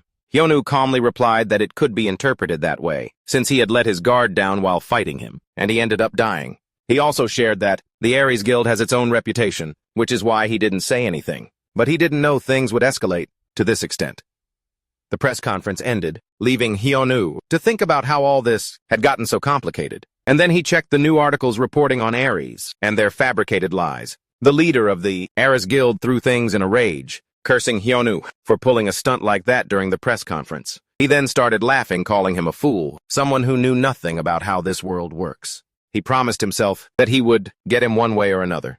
Eventually, the friends who came with Hyunwoo and Sehun asked how he came up with the idea to record him, as it seemed like he already knew what was going to happen. Then Se-yeon added that it was surprising how Hyunwoo brought out the dead assassin's phone, making all her worries seem pointless now. Hyunwoo smiled and confessed that he had lied about having the assassin's mobile phone. The three of them stared at him, asking why he would lie during a press conference. He took the phone out and showed them, saying it wasn't the assassin's but Sehun's, who changes phones frequently. He then informed them that he had taken their advice, as they were always telling him how dangerous Aries was. so he recorded it just in case. But he didn't know it would actually be useful one day. Si-hun couldn't help but worry, asking what would have happened if they had actually asked for the phone. Hyun-woo reassured her by saying that they were talking about Aries. So before the security team arrived, the Aries folks would have checked it out anyway. So he just made sure they knew not to mess with him again. Se-yeon quickly let out a light laugh, saying that Hyun-woo suddenly looked cool with his concerns. With its headquarters in the US and labyrinths worldwide, the Korean branch was known to hold the highest number of dungeons. He started to wait and think about Aries' next move, as they would lose a lot if he dragged them into it. That night, Hyun-woo told Si-hun to go on ahead, saying he would take the walk alone. Si-hun believed he was capable of taking care of himself, and preferred to wander around on his own terms. It only took a few minutes before Hyun-woo found himself surrounded by the robed members of the Aries Guild. He added that he was waiting for them. The masked man ordered him to follow them. Hyun-woo realized it was probably the higher-ups of Aries, looking for him, and asked what would happen if he refused. The masked man replied that they would drag him. Hyun-woo smiled, successfully provoking them as they all started attacking him one by one. He just stood there smiling, but none of their attacks could touch him. The masked men tried again, but found themselves locked around Hyun-woo. Hyun-woo stood still as the masked men started to writhe, confused as to why their attacks weren't working on him. Hyun-woo moved his head, fighting them off one by one with precise blows, until the last one started begging for his life. Hyun-woo nodded, sparing his life, but ordered him to lead him to whoever was looking for him. On the outskirts of Gwangjo province, similar masked men chatted while guarding an underground bunker. One of them pointed out that their guild loves to waste money on building things like this. The other quickly told him not to be ungrateful, reminding him that these hideouts were keeping them, the murderer hunters, alive under their protection. Their conversation shifted to how a few others were bringing in a big shot today. Hyun-woo. The first guy replied that he had seen Hyun-woo's face plastered all over the media, and joked that they didn't need anything more than to drag him here and rough him up. The guy next to him added that maybe they'd get to use the new torture devices on him. A loud crash cut them off as Hyun-woo stood still, dragging the defeated masked men with him, and asked if this was the place. After several punches and kicks to the talkative guys outside the bunker, the leader finally insisted, and got Hyun-woo's attention, asking what all the noise was about. The other masked men took their positions before the elevator, raising their guard. Hyun-woo calmly stepped in, asking about the building, and how much this whole setup had cost them. A man in a suit stepped forward, asking for his name and why he was here. Hyun-woo smirked and replied that he was the Grim Reaper, sent to take them down to hell. In an unidentified cell, a pink-haired girl sat beaten up surrounded by men. The leader of the Aries Guild motioned that she should think about her life and start giving them answers. Since the Pato Guild had clearly abandoned her, he tried again to force her to reveal their weaknesses and inside information, but she just smiled. The leader ordered his men to take her back and beat her some more. One of the men stepped forward, replying that they could just kill her today. But the leader coldly shrugged and said he didn't care about that. Just then the door burst open and Hyun-woo walked in. He looked around for the person who had invited him and then at the girl who was tied up. He wore a sad expression as he accused them of being busy with other guests after summoning him. The leader asked about his team. Hyun-woo replied that they were all taking a nap out back, just like the men inside the building. Hyun-woo gave the guy two choices: talk to him or get beaten to a pulp. The Aries leader ran outside the bunker, saw his men lying on the ground, and panicked. Another masked guy tried to sneak attack Hyun-woo, but he caught him and kicked him away. The guy groaned in pain as the leader looked around. Hyun-woo stared, pointing out that he only came for a visit because he was invited. But everyone was being very hostile to him, adding that it was starting to piss him off. The leader stared back at him, thinking about how the people here were all B rank. And on top of that, all the hunter-killers sent to capture Hyun-woo were on their way to becoming A-rank hunters, while the ones guarding the bunker were A-rank hunters. He realized that he knew Hyun-woo was strong, but when he heard Hyun-woo cleared a rift alone, he assumed it was probably beginner's luck that helped him win against a low-level boss. In reality, Hyun-woo was an S-rank hunter. Not just that, but a high-level S-rank hunter. He started calculating the chances of beating him in a fight with his mid-tier S-rank equipment, but Hyun-woo cut off his thoughts, ordering him to hurry up and pick one of the two options he had given. The leader's mind snapped, and he started to run towards Hyun-woo while cursing at him. But then, he calmed down after taking a deep breath, and decided they would talk. They sat opposite each other at a round table. The leader reflected that he still had much to learn about the other guilds, and until he knew the exact capabilities of Hyun-woo, it was best to handle the situation cautiously. Hyun-woo blinked at him, demanding compensation. The leader looked at him with a deadpan expression. Hyunwoo added that he wanted compensation for all the trouble caused by the Ares Guild, listing that they sent an assassin to kill him. Then the news channels blabbered about his alleged murder while they used the media to intimidate him. Hyunwoo added that he wouldn't forget these incidents. The leader asked him what he wanted, and Hyunwoo smiled in response, demanding 10,000 won, along with a couple of their low-level dungeons. The leader snapped out of his shock and slammed his fist on the table, calling the demand ridiculous. But Hyunwoo argued that they were perfectly reasonable, since they were the ones who went crazy on him. But his demand for 2 dungeons meant he wanted to take their assets and their new hunters. Hyunwoo added another 5,000 won for the leader's slow response. The leader calmed down and tried a softer approach. He said that if this was the amount Hyunwoo wanted, their contract could have offered him much more, and asked why he had rejected them in the first place. He continued that if Hyunwoo joined the Ares Guild today, all his needs would be met. Every request would be fulfilled, because it's more beneficial to work together than to make a famous guild an enemy. Hyunwoo laughed at his attempt to change the subject and pointed out how the guild acted high and mighty, but got involved in despicable acts, like the pink-haired girl tied up over there, ending by stating that he was simply not interested in their offer. The leader gritted his teeth, admiring his confidence.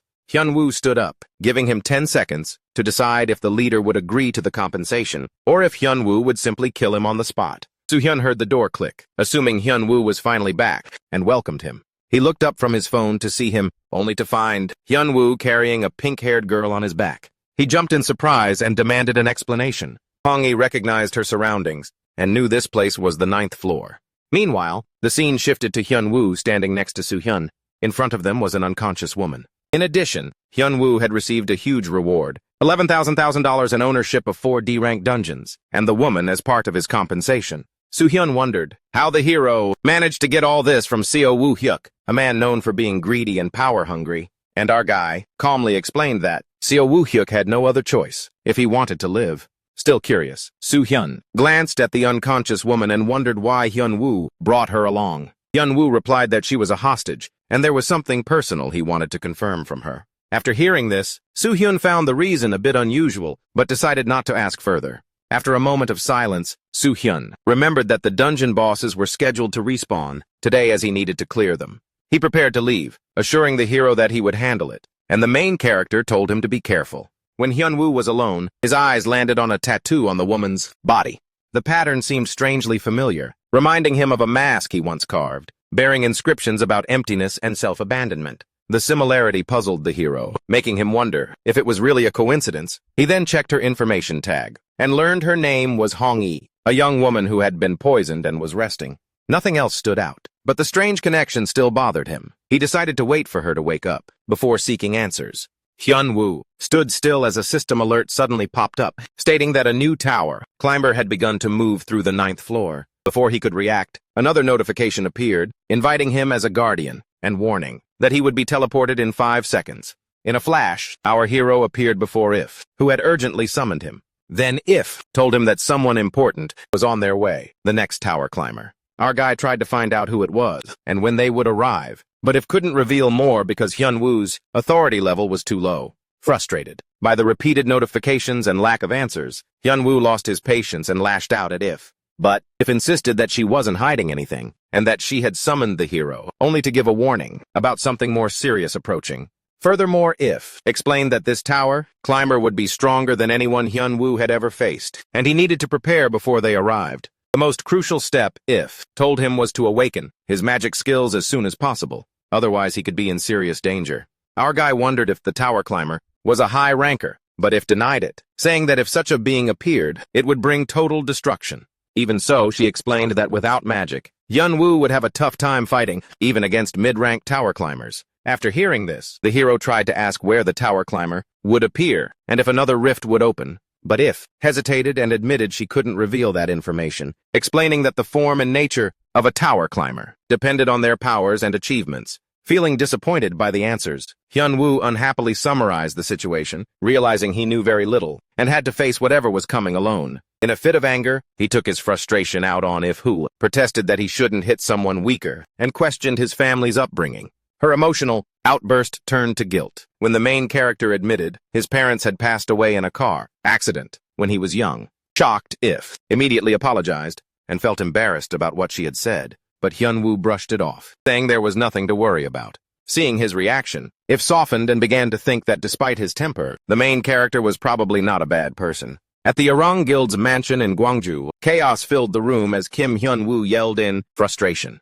He sat inside a glowing magic circle and grew angry because nothing seemed to be working.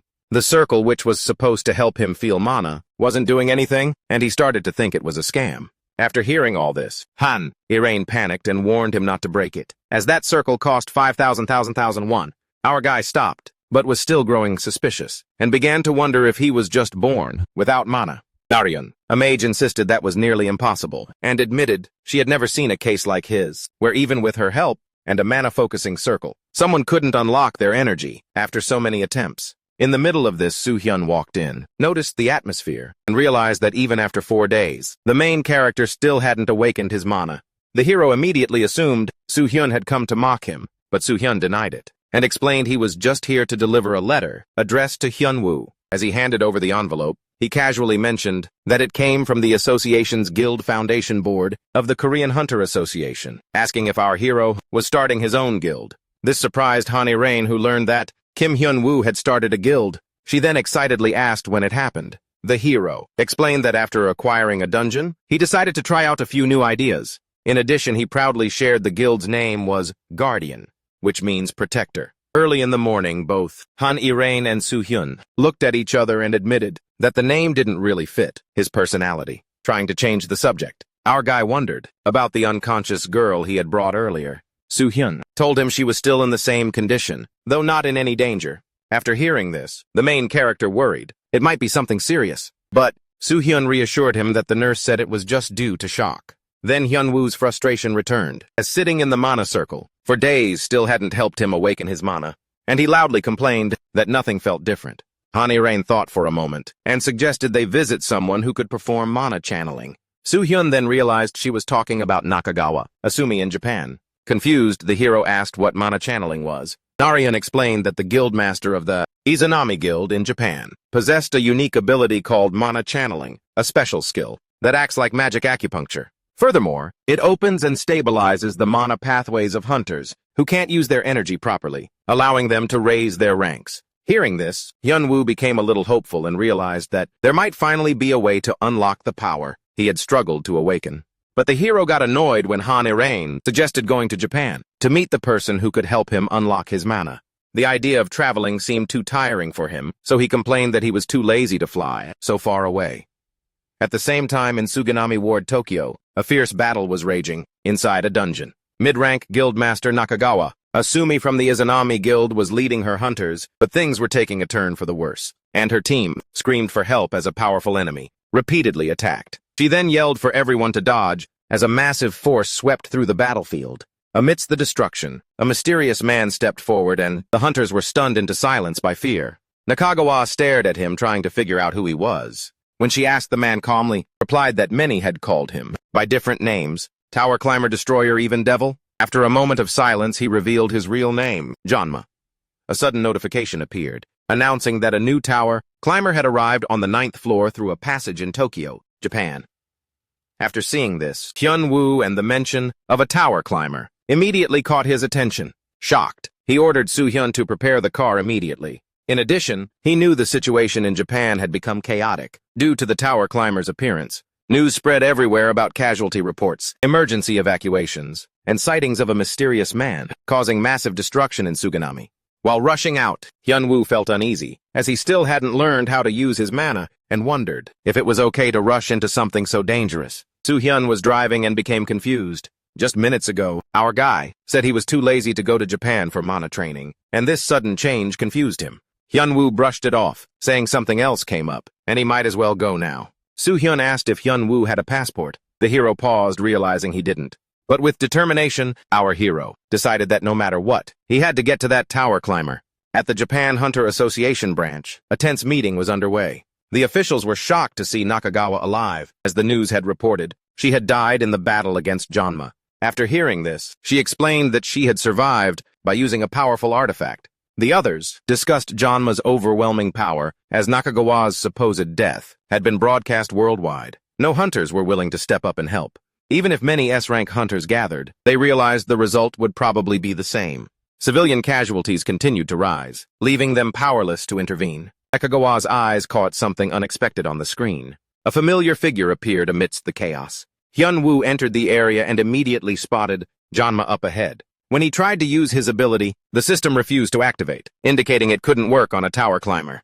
Realizing this, fight wouldn't follow the usual rules. The hero studied the figure before him, sensing something ancient and unusual about this person. Suddenly, Janma lunged, swinging his sword with incredible force. Hyun-woo reacted quickly and dodged, shocked by the incredible speed behind the attack. Then our hero composed himself and muttered in annoyance at the surprise attack, but before he could think further, Janma moved again. Indeed, to the naked eye, it looked like a single slash, but our guy could sense that it was actually made up of tens of slashes, piled on top of each other, each capable of cutting him to pieces. In an instant, he realized that if even one blow landed, he would be torn into countless pieces. Despite the danger, Hyun-woo continued to study Janma's rhythm and looked for an opening, quickly concluding that staying at close range might be his best option. As if he stayed close, Janma wouldn't be able to swing his sword freely. Acting on instinct, Hyun-woo moved in, forcing the distance to close. After seeing this, Janma paused for a moment, intrigued by Hyun-woo's choice to move in. Furthermore, Janma wondered about Hyun-woo's identity, remarking that on the previous floors, no one had ever been able to challenge him. Meanwhile, away from the battlefield, the scene shifted to where Nakagawa and Soo-hyun were monitoring the situation. Reports confirmed that the rift appeared around 2 p.m. Furthermore, Nakagawa explained that the event happened too suddenly, and they still had no clear way to measure the tower climber's power level. Then Soo-hyun recalled how our guy had left the airport the moment he landed, and as he looked at the feed showing Hyun-woo standing near the distortion, he wondered if the main character somehow sensed where and when rifts would open. Back in the fight, the hero struggled to comprehend the force he was facing, wondering if what he was witnessing was a skill. Janma declared that none of what he used, his thunder sword or his powers, came from the artificial skill system others used. Hyun-woo's instincts screamed at him to dodge, but he realized that backing away would only increase the distance, giving Janma an advantage to unleash more powerful attacks. So he held his ground, gripping Janma's collar, almost sticking to him defiantly. Hyun-woo unleashed the Overlord's power, but wondered if it had any real effect. Then Janma composed himself, and his expression shifted to one of genuine respect. For the first time, he admitted that his opponent wasn't just interesting, but truly remarkable. In addition, Hyun-woo's power had forced him to unleash his full strength, something he hadn't done since becoming a tower climber. Furthermore, he addressed Hyun-woo as the Guardian, acknowledging him as someone worthy to stand before him. As Janma's aura intensified, he decided to end it and prepared another attack, but Hyun-woo realized what was coming and charged forward, knowing that distance would only bring death, and determined to close the gap before Janma could strike again. But Janma declared that this was why he was known as the Thunder God in the heavens, as his sword transformed into a brilliant storm, and the lightning also became fierce. Indeed, the blade of the Thunder God descended with an unstoppable force. Soo-hyun watched in horror, unable to believe what he was seeing, as the area struck by Janma's sword was completely obliterated, leaving no trace behind. And he now also understood clearly that the one fighting Hyun-woo wasn't just strong, it was a true monster. Janma noticed the hero was still standing, and acknowledged that his quick reaction had saved him. In addition, our hero had managed to grab Janma's clothes during the attack and pivot just enough to survive, though not entirely unscathed.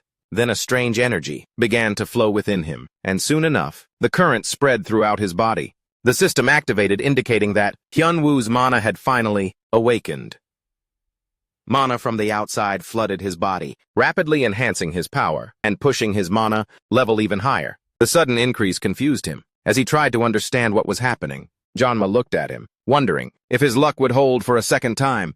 Meanwhile, our guy realized something important, that the power and fighting style before him matched the legends he had read before. This man was not just another tower climber. He was Janma, the martial artist known for reaching the peak through pure strength alone, the strongest of them all. Janma became impressed that he still dared to fight, even after witnessing the power of the Thunder God sword, and also acknowledged Hyun-woo's bravery, but called it arrogance, warning that his current strength was not enough to defeat him. The hero admitted that Janma was right, that with his current abilities, victory was impossible. However, he also noticed that Janma's lightning had damaged his mana pathways, changing something within him. Indeed, the main character recalled his time trapped in the tower, where he had practiced countless martial arts. Among them was a legendary technique that he could never master, the heavenly demon. Divine art, and it was said to be the ultimate martial art, the one that helped its user become the strongest in the world. Furthermore, he explained that in the past, he didn't really understand the flow of mana, or how it connected to specific techniques. He had merely copied what he read in books, mimicking the movements of the mythical Janma without grasping their essence. Now Hyunwoo humbly acknowledged that for 10 seconds, Janma had been his teacher, and after learning from him, he decided to return the favor. He then focused all his mana into a single point and unleashed it in a single explosive attack, a powerful move that he called the Supreme Overlord Divine Kick. The attack hit its mark with great force, and the system immediately informed him that he had defeated the tower climber, Janma, and his achievement points began to be collected. Soon after, another notification appeared, revealing a mysterious system invitation with a clock, counting down from 10 days, 3 hours, 8 minutes, and 11 seconds. The scene then shifts to the Imperial Palace. Miryun was there. Realizing the terrifying power from Hyunwoo's ultimate move, Hegemon King's Divine Kick, and trembled with emotion, realizing the one who unleashed it was none other than her master, the one who once taught her martial arts, and the first person she ever truly served. Later, it's seen that Miriam is discussing the guild's progress, through which she learns that only one area remains unconquered, the eastern dungeon controlled by the Wyan Guild. Once it's captured, the Empire Guild will possess all territories across China. Confidently, he declares that they will capture it within a month. To ensure success, Miriam decides to personally join the mission, as she remembers her promise to her master, that when he returns to the world, she will have a position worthy of him. Miriam is determined to fulfill that vow to reunite with her master. After defeating Janma, the hero faces a chaotic crowd of reporters, demanding answers about his power and his sudden appearance in Japan. He silences them and says that Sehun will explain everything, leaving his friend shocked and annoyed. Later, our guy relaxes in his room, commenting on how annoying everyone has become. Looking around, he notices a girl, Hongjin, who expresses her gratitude, calling Hyunwoo her life's savior. He remembers that she's the girl he saved from the Ares Guild. According to her, she's a high-ranking manager of the Empire Guild and was captured during a battle when the Ares Guild tried to take over a dungeon owned by her guild. Tortured while imprisoned, she barely survived until our hero saved her. Despite her tragic story, Hyunwoo remains distant, not particularly curious about her past. Hyunwoo notices a tattoo on Hongjin's shoulder and asks about it. She replies that it's a mark for high-ranking managers of the Empire Guild, representing their position under the sky. But more than that, she adds that the guildmaster personally gave it to her, saying no one in the world stands above them, except for the one known as the sky. Hearing this, Hyunwoo freezes and suddenly yells at her to stop. She gets nervous, thinking she made a mistake. Indeed, the hero realizes the real mistake was his own from the past, and the words she's repeating are the very ones he once said long ago, things he desperately wanted to forget. The protagonist remembers his past in the tower, when he foolishly believed that achieving martial arts enlightenment would let him escape. Back then he was lost in his own dramatic fantasies, imagining himself as someone born of darkness and solitude, completely influenced by web novels and anime. He's ashamed of his old mindset. He curses and realizes that the very words he once spoke have now become a tattoo, spreading his cringy history. Our guy becomes more and more certain that the person responsible is his old apprentice, the very same one that Hong Jin serves in the Empire Guild. Frustrated, he tells her to pass on a message when she returns, that her guildmaster must never look for him again. A few days after returning Hong Jin to China, Hyunwoo appears on a famous hunter program, hosted by Lee Hyojong. The audience immediately recognizes him as the famous hunter, Kim Hyunwoo.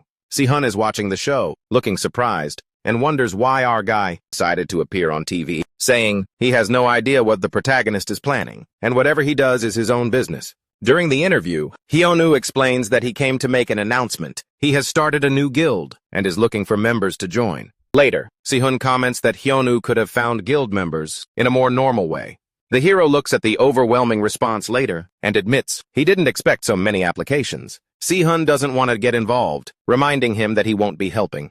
Hyunwoo simply accepts that. Hyunwoo begins to set up his new guild and calls on other guild masters for help with the basic setup work. They are surprised that someone of his status would ask them to handle such simple tasks, but our guy reassures them that in return, they'll be allowed to use his beginner-level dungeons. When asked why he started a guild, he explains that it's mainly to make money. Since he already profits from dungeon raids, managing his own dungeons will only increase his income. After hearing this, Sehun finds it strange and points out that Hyunwoo already makes a lot of money, but our hero casually dismisses it. Later, the recruitment process begins, and many hunters line up to join. However, Hyunwoo is extremely strict. He rejects a well-known C-rank hunter, despite his good record, saying he simply doesn't like his profile. The crowd is shocked, wondering what standards Hyunwoo is using. He reviews the applicant's stats, all D rank except for luck, which is B rank. He concludes that even if the numbers are okay, he can't accept someone with a bad attitude and a conceited personality. Hyunwoo considers a new skill he received after defeating Jeonma and realizes it might actually be useful, even though he had complained about previous skills. The system represented by Eve congratulates him on his victory and explains that this time he's invited to upgrade his skills instead of just increasing his information level. Additionally, Eve mentions a new option has been added to his information authority skill, and the notification performance has been improved. At first, the hero seems unimpressed, wondering what the purpose of a ranked personality check is. But during the ongoing guild interviews, he finds it useful. He tests the skill on potential recruits, seeing different personality types like opportunistic, sacrificial, and friendship-based appear as results. Excited by this discovery, he quickly accepts all three types, feeling relieved to have finally found something practical. As long as his guild members do their jobs well, he's satisfied, especially since he doesn't like putting in much effort himself. After finishing the brief guild interviews, Si-hun asks if such a quick process is really okay. Hyunwoo replies that he simply chose people he could trust, not to steal money, and that's enough for him. When asked if he checked their skills, the hero admits he didn't bother, saying he'll be the main one fighting anyway. As the two talk, Hyunwoo realizes there were no S-rank applicants. Si-hun explains that S-ranks are rare, with only about 5,000 in the entire world. The protagonist thinks that sounds like a lot, but Si-hun clarifies that being in the top 200 is an incredible feat, as those hunters are recognized and sought after everywhere.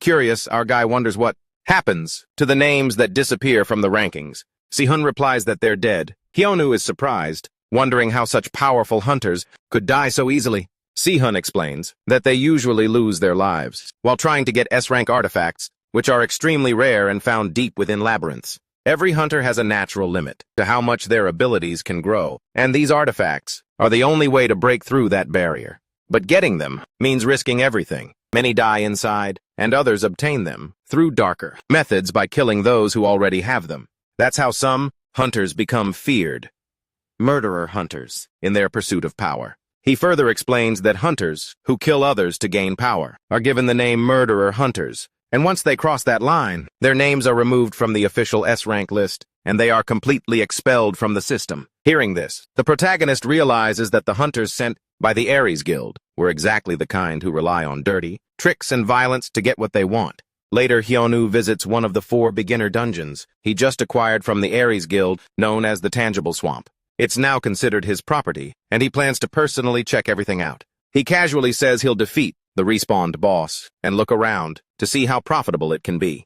When he arrives at the gate, the nervous staff recognize him and hesitate to let him in, muttering that the transfer isn't complete yet. Ignoring the awkwardness, Hyunwoo just confidently walks in, declaring that since this is his dungeon now, there shouldn't be a problem.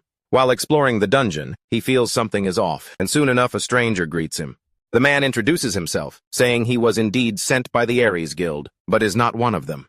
He then mentions an infamous group called Pandemonium, a faction of hunters known for killing their own kind. A deadly mercenary group named Pandemonium appears comprised of former top S-rank hunters who specialize in assassination jobs for large fees. They have a terrible reputation, and Hyunwoo hears the names of their famous members. One of them, Anya, boasts of being a powerful mage and takes responsibility for killing high-level targets. Hyunwoo remains calm and asks blunt questions to test her, which only angers the group more.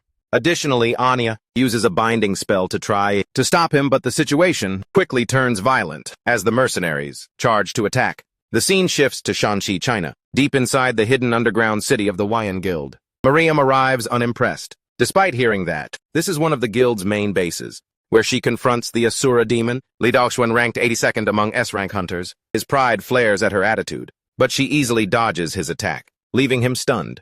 She decides not to waste time. She uses a powerful technique to finish him, wanting to meet her master as soon as possible. Before leaving, she recalls the message he once told her, not to look for him, though it pains her that someone else met him. Before she could, she finds comfort in knowing that he is also waiting. With quiet determination, she vows to prepare everything for his return and fulfill her promise, ready to take everything necessary for her master. The scene shifts and Hyonu returns to the Orang Guild with an unexpected guest. Anya, a former top S-rank mage who fell in with the mercenary group Pandemonium. Naren is shocked that he brought back such a criminal, while our hero explains that he beat her comrades to death and captured Anya alive, horrified. Naren realizes those assassins were from Pandemonium, a group of former elite S-rank hunters, famous for always completing their kill missions. Moreover, she can't believe Hyonu took down such powerful enemies, especially when his stats were never on their level. The protagonist admits even he finds his stats strange, but since his info screen confirms it, he doesn't bother questioning it. Besides, he jokes that anyway, asking Eve would just lead to the usual response of lacking authority. Later, our guy tells Naren not to worry about Anya, explaining that she's the type who values her life above all else, and if threatened, she'll comply with anything to save her skin. Panicked, Anya repeatedly begs for mercy, promising she can craft items and draw all sorts of magic circles without using basic spells. Hyonu checks her info screen, which lists her personality as survival-centered, confirming his assumption. He decides to give her a chance to prove herself, since she mentioned she can work without a staff. Hyonu gives her a powerful set of items, an S-rank staff and an S-rank cloak, taken from one of her fallen comrades. Naren is shocked after hearing the level of the gear. The staff and cloak he just gave Anya are both S+ rank, something incredibly rare, even among top hunters. Before she can ask more, Hyonu tells her to keep an eye on Anya while he goes out. When Naren asks where he's going, our guy simply replies that he's going to return the favor for receiving a gift, and it's only fair to give one back. Soon after, he arrives at a heavily guarded area belonging to the Ares Guild. The guards block his path, warning him that outsiders are not allowed inside, unless they are guild members. Ignoring them, Hyonu calmly asks if Hyoksunu is there. He then raises his weapon, a club named Justice, and declares he's here to give a gift to Sunu, and warns the guards not to complain later when they get hit by it.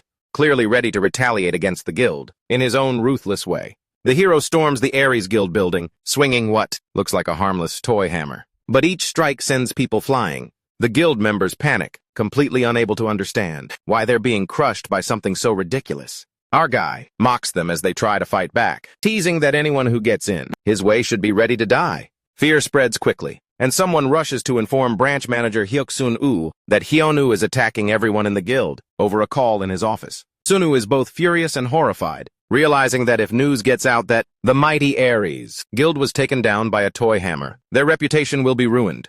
But even worse, the news channels are already covering this bizarre incident, calling it a national disgrace. In his room, Sunu debates whether to call headquarters for support, but he hesitates. If he does, they'll see him as incompetent and question his leadership abilities. Before he can decide, Hyonu casually walks into his office, greeting him as if visiting an old friend.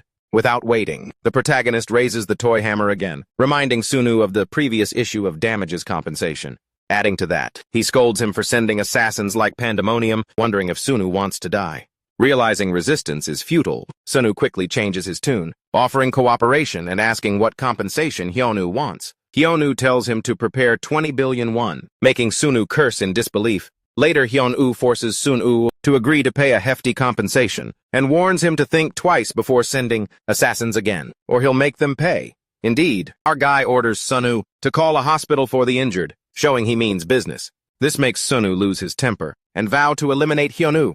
He also realizes he can't call headquarters for help without looking weak. With no other choice, he decides to go to China and bring back a powerful warrior, known as Huang Long, ranked 5th in the world, hoping that will be enough to defeat the hero. The scene shifts to the 8th floor.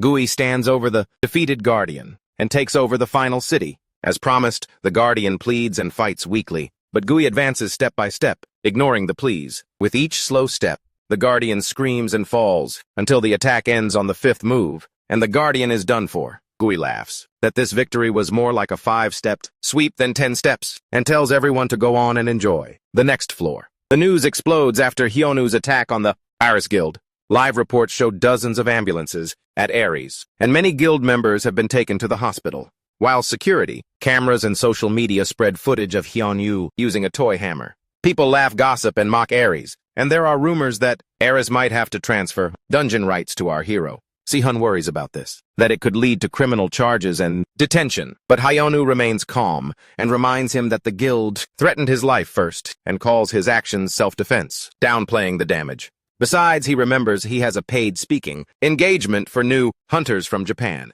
and plans to attend since they're paying him a large fee, so he's not too worried about the consequences. During his speech, Hyunwoo suddenly gets a system warning and a new tower. Climber has begun ascending through the 9th floor passage. The countdown. Timer quickly ends and the system invites him again. He's surprised that a tower climber appeared so soon, especially when his information authority hasn't been upgraded, despite defeating Janma. Eve explains that, although his authority level hasn't officially increased, a small amount of progress has accumulated. Also, she offers to brief him on the new tower climber. This time, the tower climber isn't alone, but brings many companions. This makes the hero wonder if it's similar to the crevice monster he encountered before. But Eve clarifies that it's different, because low-level tower climbers often attract monsters from the crevice, which the system creates to help them end the world. However, those summoned creatures aren't true companions. The hero then confirms with Eve that the upcoming tower climber must be mid-level or higher, and she replies that it's a mid-level, but stronger than most at that level. When he asks if it's even stronger than Janma, and Eve nods. The guy finds that interesting, since defeating a tower climber, like that might just raise his information authority. The scene then shifts to the Orang Guild. Hyunwoo enters, kicking the door open again. This immediately annoys Narin. She scolds him for using his feet and warns him he'll break it one day. Our hero laughs it off, saying he does it unconsciously, and explains that he just came to check on their work progress. Anya nervously reports that she's almost done fixing the magic circle, and this time it'll be stronger and more durable. Hyunwoo praises her efforts, but suggests trying something new instead. Since her unique skill is teleportation, he tells her to draw a teleportation circle. As she begins, Narin suddenly realizes and looks shocked to hear that teleportation is Anya's unique skill.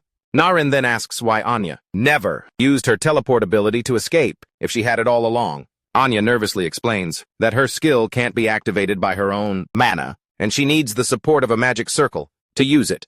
But Anya hastily adds that she never really tried to run away anyway. Just then, a system alert announces that the tower climber has reached the 9th floor in Germany. Narin asks the hero where he plans to go with Anya's teleportation. He calmly replies that his destination is Germany. The scene shifts to Leipzig, Germany, where the guildmaster confronts Gui. Surrounded by a large group of S-rank hunters, the guildmaster demands Gui's surrender, promising to spare her life if she does. After hearing this, Gui scoffs at their arrogance, amused by their confidence in numbers.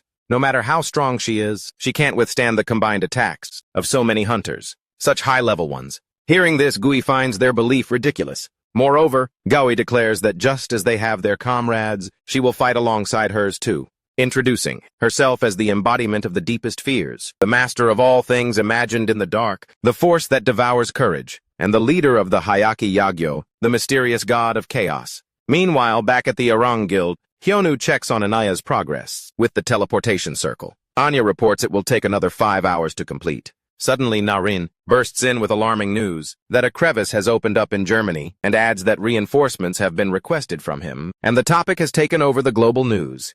Hyunwoo scrolls through his phone, seeing headlines praising him as the proud hunter of Korea and an international hero. Though he's clearly annoyed by the overhyped news, indeed Narin silently wonders if Hyunwoo was always someone who stepped up out of pure goodness or not.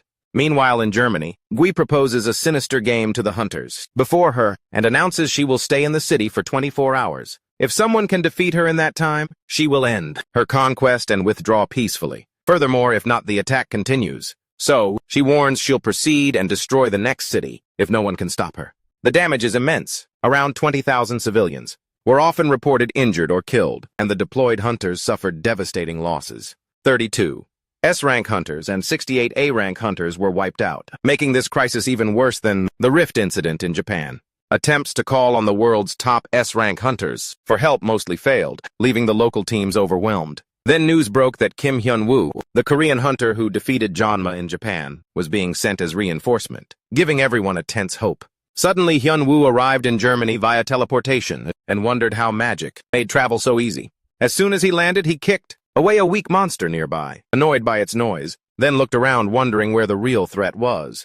Meanwhile, thousands of people watching the live broadcast online flooded the chat with disbelief and excitement as the news confirmed he had arrived in Germany. Viewers couldn't believe it was real, that the hero himself had come to face the disaster. Shortly after, Gui appeared before him, calling him the first challenger.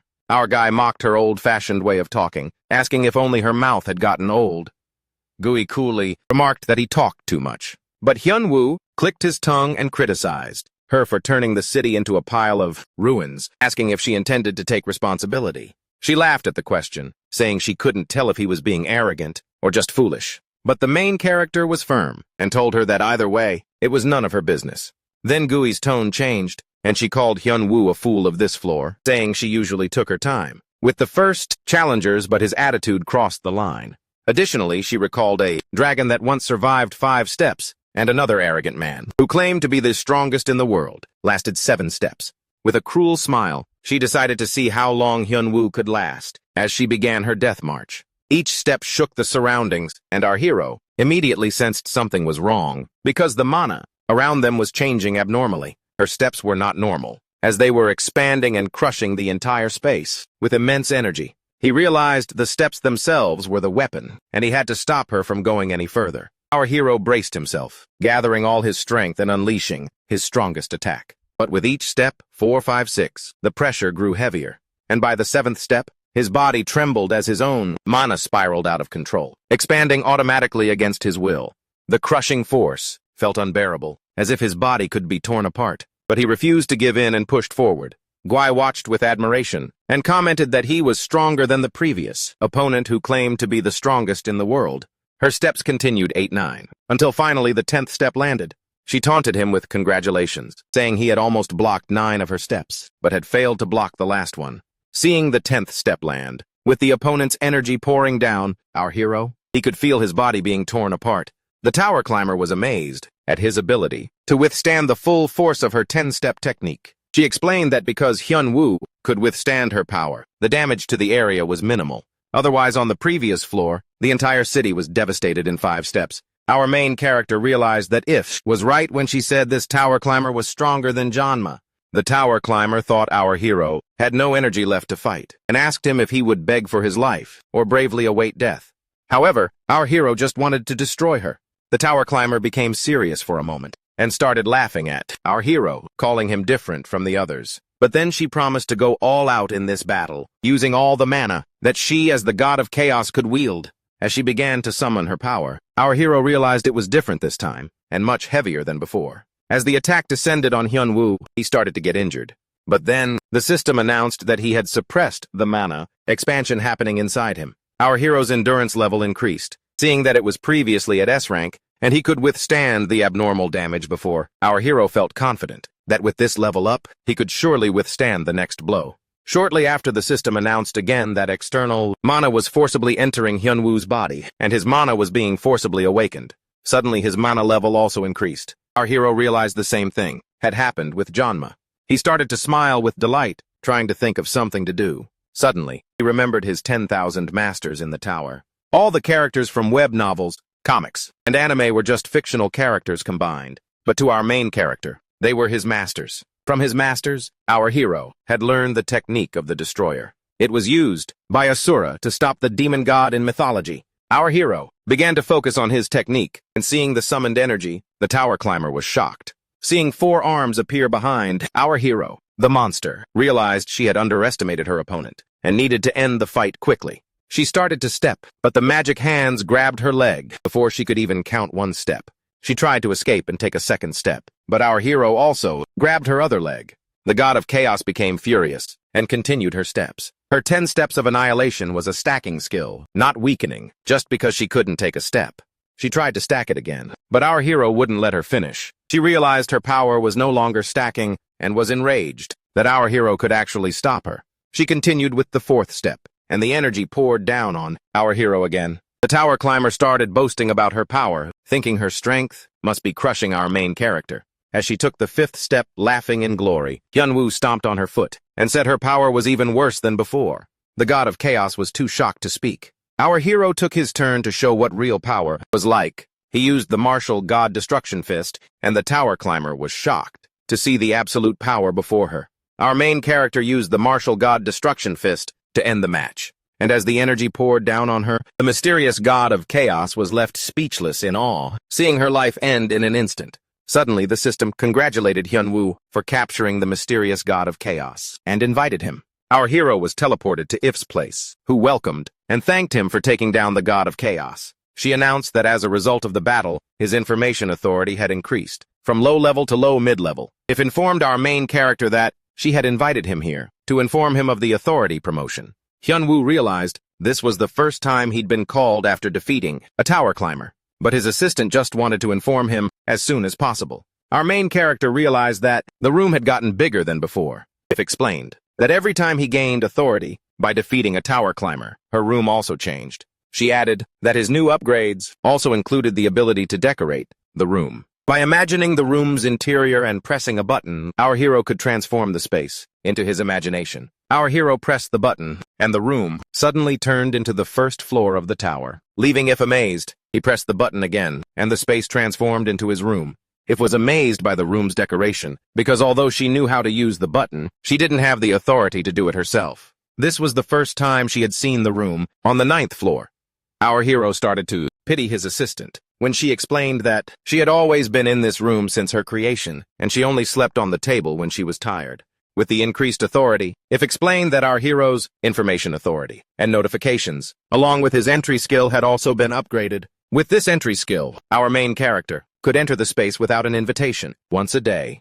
This skill could be convenient for Hyun-woo, so he could ask about things whenever he had questions. Hyun-woo checked the upgraded information screen and noticed that his stats on the screen seemed significantly lower than his actual stats. With her authority only at low mid-level, If could only explain parts of it. She explained that the creator of the tower had set a limit to prevent people from becoming too strong in the tower. Therefore, a player's stats could only increase to a certain level. However, this limit only existed within the system, and our hero's actual stats had grown far beyond what the system displayed. So while the stats on the screen were limited, the Guardian's body continued to grow. Hyun-woo was curious to know the difference between his on-screen and actual stats. But with her low-mid authority, If couldn't answer him. Then, he asked about the reason he was trapped in the tower, but she also refused to answer that. Angry and eager to quickly increase his information authority, our main character asked when a high-level tower climber would arrive. But all If could say was that it would end the world. Meanwhile, at the Wuyun Guild building in Shanghai, China, Myeon grabbed Hyun-chun by the throat. She was disappointed in her opponent's strength, as she found him interesting as a high-level manager of the guild, but now he was too boring for her. She threw Hyun-chun from the building and turned to Cha Eun-sung. He told her that he had prepared a high-definition video of the main character's battle in the fault line rift. Myeon watched the footage, and upon seeing our hero's martial god destruction fist, she began to blush and giggle. She was happy to see her master was still as she imagined him, and asked Cha Eun-sung for the details of her guild's situation in the area. Her assistant replied that the Royal Guild now owned over 92% of the dungeons, and the rest were also owned by those who followed the Royal Guild. So the guild had completely taken over all dungeons in China. Hearing this, Myeon felt relieved that her vow was fulfilled. Myeon reminisced, remembering her days with her master in the tower. Before leaving, she had promised to secure a high place for him. Looking back now, she felt confident it was time to meet her master. Meanwhile, our hero received a list of rewards from Germany, inviting him to live in their country. Soo-hyun read the list and saw Germany offered full tax exemption, along with a house, car, and a guild office. Soo-hyun and Hyun-woo found these rewards stranger than the ones from Japan and asked about Janma's sword from before. After learning that Soo-hyun had received it instead of her, but our hero reminded her of the magic circle and items from the hunter-killer that he had given her. However, Celsian was still curious why our main character was going around stopping the rifts, and her friends shared the same curiosity. Hyun-woo replied that he had no reason, other than that he enjoyed beating up those who pretended to be strong. Meanwhile, our hero reflected on how the tutorial tower had appeared randomly with monsters and summoned people inside. He was forcibly summoned in the first round and was trapped there. For 12 years, he had cleared it over 1,000 times from the first to the 100th floor. All the teammates who joined him had left, while he was repeatedly forced back to the first floor. Hyun-woo planned to find out the reason behind his confinement. After 3 rifts, his authority had increased from the lowest level to low mid-level. MC's friends saw his long face and felt like he was worried about something. But he reassured them he had nothing to worry about. 10 days after the mysterious god of chaos was defeated, Lee Hae-young, the host of Now Do Hunters, went live on air with our hero as a special guest. She asked for his opinion on some things he said in previous press conferences, but our hero replied that he said nothing but the truth. Lee Hae-young enthusiastically took the answer and moved on to her hot topic. She played a clip in which our hero was asked to explain his unique skills. Our main character coolly replied that he didn't even have normal skills, let alone unique ones, and all he used was martial arts that he had created in the tower. The clip ended, and the host excitedly announced that because of this, the martial arts community had started to rise again. She then introduced her two guests, the martial arts masters, for their advice. Our hero turned back excitedly to see the masters. The masters bragged about their mastery of the Azure Dragon, sword style, and practical combat martial arts, claiming it turned a person's body into a weapon. Our hero stomped his foot in frustration, as they were using his name to sell their scams. He drew his sword to clear the situation, and expose the fraudsters for using his name without knowing anything about martial arts. He reminded them that he was simply strong, and martial arts wasn't the reason why he was a powerful hunter. The film crew continued to record as our hero proceeded to demonstrate his skills. He took the sword, and the master was surprised to see his dragon strike stance. Our hero told everyone to watch carefully how he used the sword. He suddenly remembered a web novel he had read and decided to try it. He swung his sword and released the Azure Dragon key, amazing the entire film crew. He once again reminded everyone that he was the one who was strong and warned them not to mess around by using his name. Our main character was about to leave when the girl sitting at the computer desk spoke up. At first, he didn't recognize Anya, with her changed face. He asked her if the job was acceptable, and Anya fearfully replied yes. Hyun-woo made it clear that he hated his enemies, but he let her live because she was useful. He made it clear that he would treat Anya as a normal hunter. Anya hesitantly replied that was fine, and our hero reminded her to stay that way without betraying or running away. He told her to let him know if she needed anything and left. In her 10 days of working in the guild's accounting department, Anya found the workload manageable, but she wondered if it was okay to live like this. Suddenly, a fax came in regarding a dungeon transfer issue. Meanwhile, at Incheon Airport, Chun Myung warned the branch manager that making a request to the Royal Guild was too dangerous. They thought our hero had taken their dungeons and money, and with the loss of control over the dungeons, Seo Woo-hyuk also lost his power. He asserted to Chun Myung that he would do anything to kill Hyun-woo. Seeing the branch manager, Chun Myung knew he wouldn't back down. With his monopoly over Seo Woo-hyuk, didn't care if a few more dungeons were taken. He had brought everything he had, and was ready to give away any dungeon, money or artifact, to attract and kill our hero. The founder of the Ares Guild, Marin Brand, learned that Woo-hyuk had transferred some dungeons to the guild. The assistant called it a mistake by the branch manager, but Marin only accepted mistakes if they were corrected. Therefore, he considered a mistake reported to him before it was fixed as a failure. The assistant apologized, but Marin asserted that it was Seo Woo-hyuk who made the mistake, and failures like him were not needed in the guild. The assistant now understood he had to fix the mistake, and while he did that, his boss planned to take back his dungeons. In China, Woo-hyuk stood outside the Royal Guild's building. The guild master had invited him to see the face of the requester, and he wondered why, since Chun Myung was the one who contacted them. In Korea, Woo-hyuk started to wonder if making a request to the Royal Guild was dangerous. However, he was determined, as long as it helped him get rid of his enemy.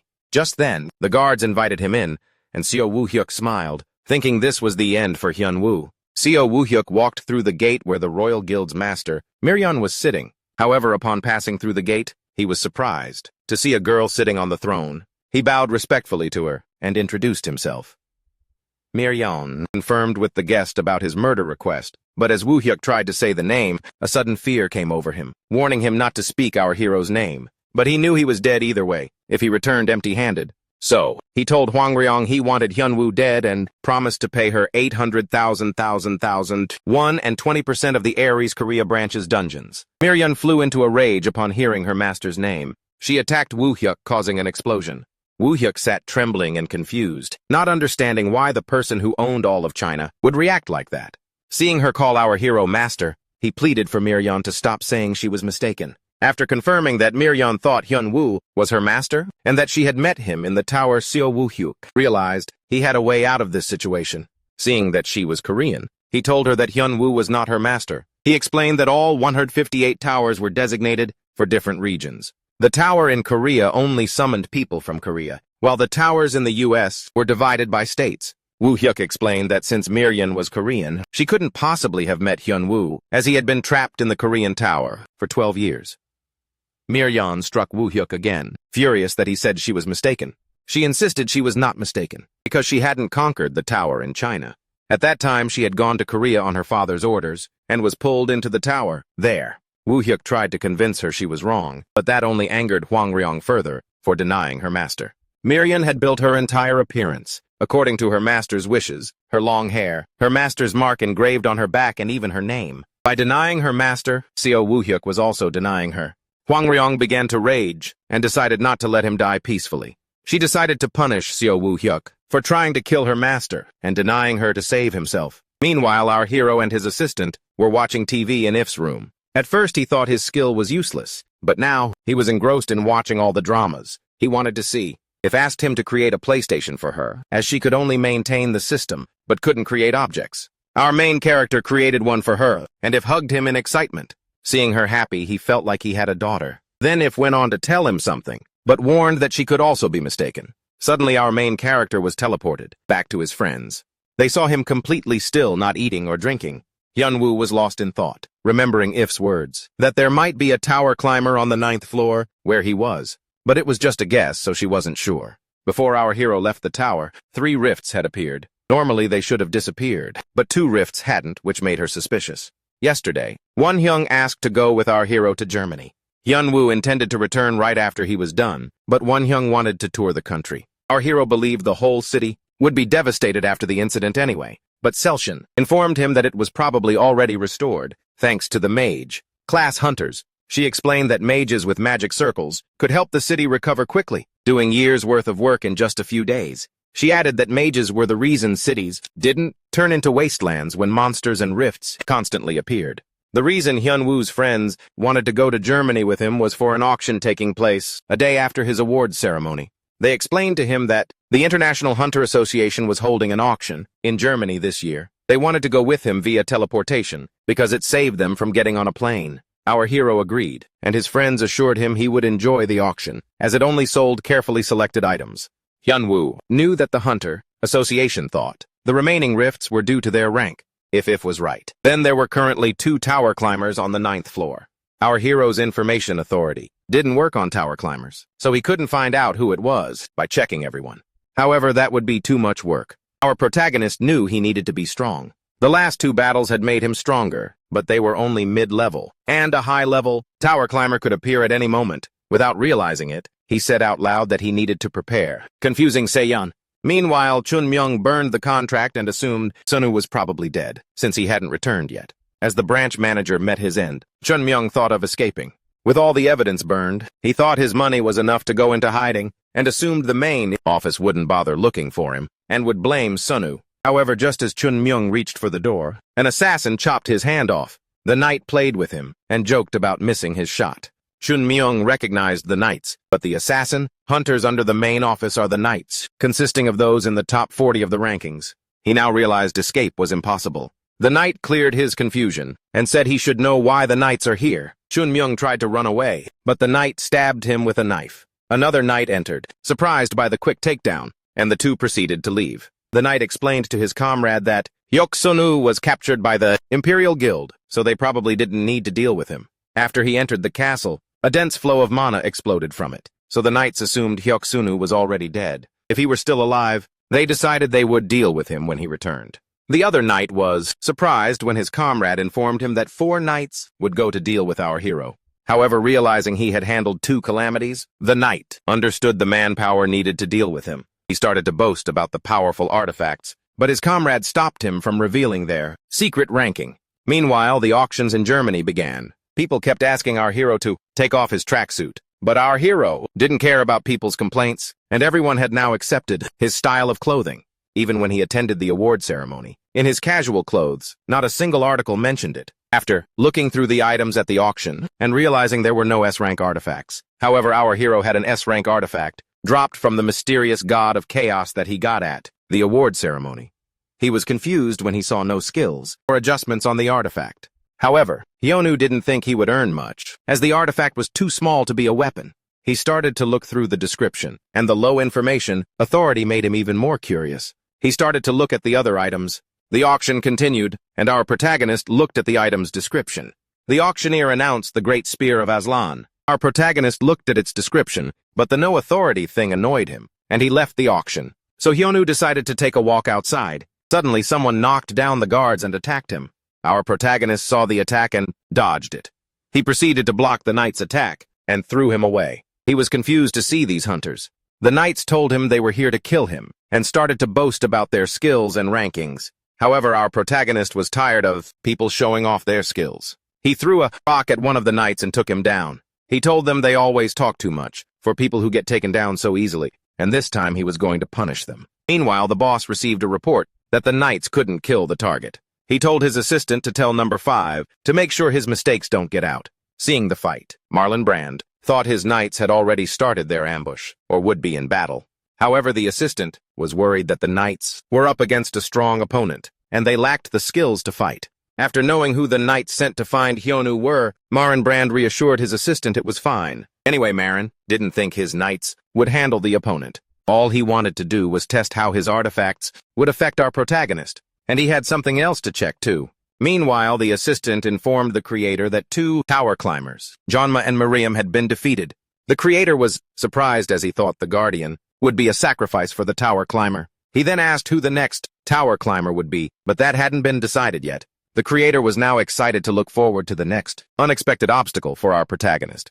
When he returned home, Si-hun saw the bag of artifacts our protagonist collected from the auction. He mentioned how surprised they all were to see Hyunwoo standing on the pile of dead bodies. Luckily, the security camera recorded everything, but unfortunately our protagonist couldn't find out their identities as they all committed suicide when he tried to interrogate them. Even the camera couldn't capture their faces clearly thanks to the recognition decline magic, and our protagonist ended up blowing their heads off, making identification even harder. Our protagonist claimed he couldn't control his strength, but his friend knew it was just a one-sided battle. Hyunwoo was a little surprised by the knights' coordinated attacks, but he easily eliminated them while testing out his new techniques. However, our protagonist believed he wouldn't find out the identity of the attackers anyway, as they probably had all their records destroyed. Si-hun then stepped out, saying he needed to buy some souvenirs before heading back to Korea. Hyunwoo took a weapon out of the bag. He picked it up and decided to examine it. The first weapon was revealed to be Ban Rock's S-rank, Starving Spear. He checked the hidden information, but most of it was still censored due to his low authority. However, all the artifacts the attackers had the same name. Looking at these artifacts, our protagonist didn't think they came from the labyrinth. The weird explanation and their strange names made him wonder if they were all artificially made. However, he wondered if that was even possible. No matter how hard he tried, he couldn't find any information on its creation. This only made him think that something serious was going on. So Hyunwoo decided to rethink the whole incident. The knights from the battle just now had higher skills than the hunters he had ever faced. They knew the protagonist's location and ambushed him with full preparations. He came up with 2 possibilities. The attackers were either sent by the Ares Guild or were mercenaries. However, our protagonist didn't have any enemies other than the Ares Guild, so it was the only option. He then turned his attention back to the artifacts, but realized it was no use. He decided that finding out who was behind the knights was more important than these artifacts. Our protagonist thought that Hyuk-sunu was still after him and decided to deal with him once and for all.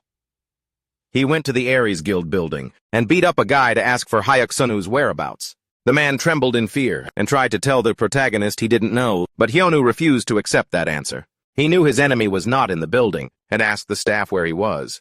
Seeing his anger, the man finally gave in and promised to answer his question. He told our protagonist that Hyuk-sun-woo had left 4 days ago without telling anyone, and he said he was going to Beijing, China to meet the guildmaster of the Dark Dragon. That day, our protagonist asked his friend, Si-hun, what he knew about the Dragon Emperor Guild. Si-hun explained that the Dragon Emperor Guild now controls all the dungeons in China. Our protagonist was shocked, as he was told last time that the guild only owned 50%. Hearing that they now had complete control, our protagonist wondered if taking over was that easy. Si-hun explained that taking over dungeons was not easy. Although Hyunwoo had taken over dungeons on his own, there were a lot of troubles at first. But in China, force was all that was needed. Our protagonist thought that this meant the strongest would call the shots, but his friend replied that China wasn't always like that. He added that at first, all the dungeons belonged to the state, so the transfer process was complicated.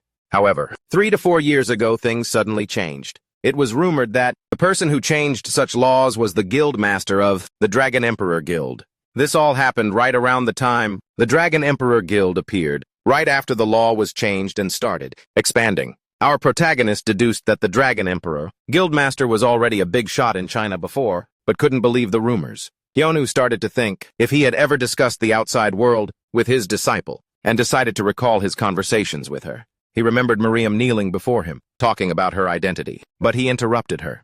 Our protagonist told the girl that she was his disciple. The girl tried to resist, wanting to be with her group to survive, but he wouldn't listen.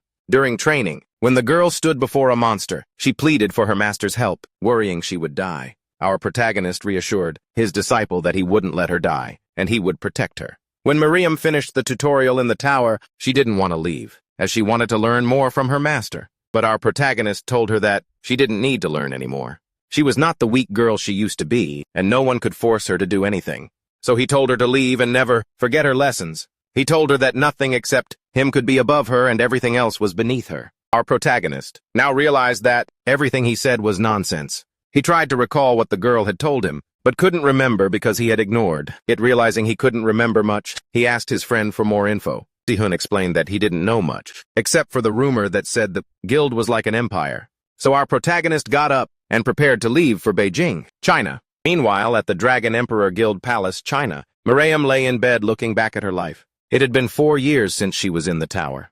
It had changed her, as for the first time she knew how weak she was. When the tower broke her spirit, she met her master. Miriam had been living like a doll, spending money as her father and politicians told her to. Her master showed her affection, unlike her father who didn't care about her. Miriam's master taught her to stand up for herself and saved her. There were no more forces in China that could oppose her guild. She looked forward to seeing her master. She looked up at the sky waiting for her master to come. At a hotel in Beijing, Knights number 5 and number 8 panicked as they were ordered to hunt down the one who killed their 4 comrades. They were scared to face him, but had no choice, as they had to prioritize their mission. They decided to stay in China to kill Hyuk-sunu first, but wondered why their boss ordered them to stop our protagonist. Number 5 and number 8 knew the person they had to hunt down was too strong, and Knights 1 to 3 would be the perfect opponents for him. There were 10 members in the Ares Knights, each numbered according to their strength. But that didn't mean the ones at the bottom of the list were weak. Instead, their strength was boosted by artifacts. However, they knew it was best not to mess with the one who killed the 4 knights so easily. Suddenly an earthquake happened, and a man was slammed into a wall. The knight turned back to attack the intruder, but the intruder slammed him too. The knight raised his sword to block, but the attacker shattered his sword. He confronted them for killing Chun Myung. The knight was confused, and suddenly, all the swords were pointed at his face. The man grabbed the knight's head and smashed him to the ground. Since the knights killed Chun Myung, whom the guildmaster was supposed to kill, the warriors had no choice but to deal with them. The next day at the Orang Guild training room, Seon told our protagonist that he shouldn't go if he didn't want to. However, our protagonist had not been through a bad phase, as his parents passed away when he was in his teens, and he was too focused on surviving. But he had turned cringy when he was in the tower. It wouldn't have been a problem if it hadn't escaped the tower, but the problem was that his disciple was spreading that cringe all over China. Our protagonist saw the Imperial Guild's news, but quickly ignored it, focusing on dealing with Hyuk-sunu and returning soon. However, Seon's concern was that teleporting to another country was illegal immigration, but our protagonist ignored her concern, saying he wasn't going on a vacation. While Seon worried that he might cause new problems, our protagonist left through the teleportation circle. Seon worried that this time he might not be able to handle things on his own. She then turned her attention to the girl making the teleportation and saw how tired she was from working overnight. She approached the girl to ask her a few things. Meanwhile, our protagonist arrived at the Imperial Guild's palace in China, and he was amazed to see the words he told his disciple written in bold letters at the gate. Suddenly, the guard stepped in and saw him as an intruder. Our protagonist realized that he couldn't just leave things like this, and took a big jump over the wall, intending to destroy everything, and then kill Hyuk-sunu. He broke the sign with his words on it. The guards called for backup. Hyonu ran towards the guards, recognizing their masks. When he got close, he was shocked to see them using his techniques. They were all just concepts, but the techniques our protagonist used were actual martial arts. He was surprised that his disciple had taught them everything. Realizing how wrong this was, Hyun-woo suddenly stopped and started moving around with his technique. The guard saw our protagonist suddenly disappear and appear right in front of them. He used the Hegemon King strike and blew everyone away. However, this time, he controlled his power so no one died. Suddenly, Miriam called our protagonist Master, as she walked behind him. She recognized his martial arts techniques and posture, and the eyes that once watched over her. She walked closer to him and asked our protagonist if he was her master. Hyonu spoke up and called her his disciple. Miriam had done everything for her master. She had changed laws and people, established a guild, and the titles she learned were useless. She did everything for her master, who was now standing before her. She bowed before our protagonist, counting down the days to the very second she had waited for him. The guild master of the biggest guild in China, ranked 5th in the world, Huanglong bowed before her master. Miriam led our protagonist to the throne and offered him a seat. Seeing his disbelief, she thought he didn't like the chair and said she would have the person who made it executed. Hyonu was shocked to hear the girl's words and ordered her to stand still. He sat on the throne and saw its luxury. He wondered how much money it cost. He wondered why he was sitting on the throne, as he wasn't this kind of person. But Miriam's obedient gaze was too much pressure for him. Our protagonist wondered why this girl was like this, as their relationship wasn't like that. He just saved her in the tower and passed down his martial arts to her. Up to this part, everything was normal. But all the teachings were one-sided, and he didn't care much about it after he left the tower. He called his disciple to say something, but stopped himself. He saw her obedience. Our protagonist started sweating in confusion, wondering why she was so good to him, even after he had tortured her so many times. However, he stopped thinking much about it. But it was still his duty to stop Miriam from spreading his cringe history around the world. He then used his authority to read her stats. Her personality showed loyalty. But when he saw her extraordinary stats, he realized she wasn't normal either. Hyun-woo then told his disciple that he had a lot of things to say to her, but asked about Hyuk-sunu first. Meanwhile, Hyuk-sunu lay crying in pain. As our protagonist noticed his withered state, Miriam explained, she had dealt with him for trying to assassinate her master, making our protagonist happily excited. Our protagonist kicked Hyuk-sunu to wake him up. The branch manager was shocked to see our protagonist and started to beg him to save him. He called Miriam crazy, which made her flare up in anger. Our protagonist promised to let Hyuk-sunu live, but only on one condition, that he tell him everything about Ares from the start. Meanwhile, at an underground bunker in New York, the Knights received another mission, but they complained they were already tired. However, their boss tried to bribe them with an S++ rank artifact, which would help the rank 6 hunter aim for the top. The Knights got excited, hearing they could increase their stats by 2 ranks. Ranking up was difficult, which was why hunters went to the labyrinths. But the Knights couldn't believe their new artifact would raise it by 2 ranks, so their boss decided to show them the artifact that had never been revealed to the world before. At the Goguryeo Guild headquarters, Sihun asked his friends when they would go on a labyrinth expedition again. Seo-won replied that his last artifact was still good, so he wasn't sure about his new expedition yet. Yeon wondered why Sihun was in such a hurry, as he still had his artifact from last time. However, Sihun felt like he should level up his stats now. All their rankings were falling behind, as their stats were only stagnating. Seo-won argued that they were only focusing on maintaining the guild. However, Sihun felt smaller after being next to our protagonist. At the Imperial Guild, the disciple led our protagonist to the assassins from the Ares Guild. Having done his part, Hyuk-sunu asked if he could live now. Our protagonist assured him he would live, and asked his disciple about the prison in Building 3's basement.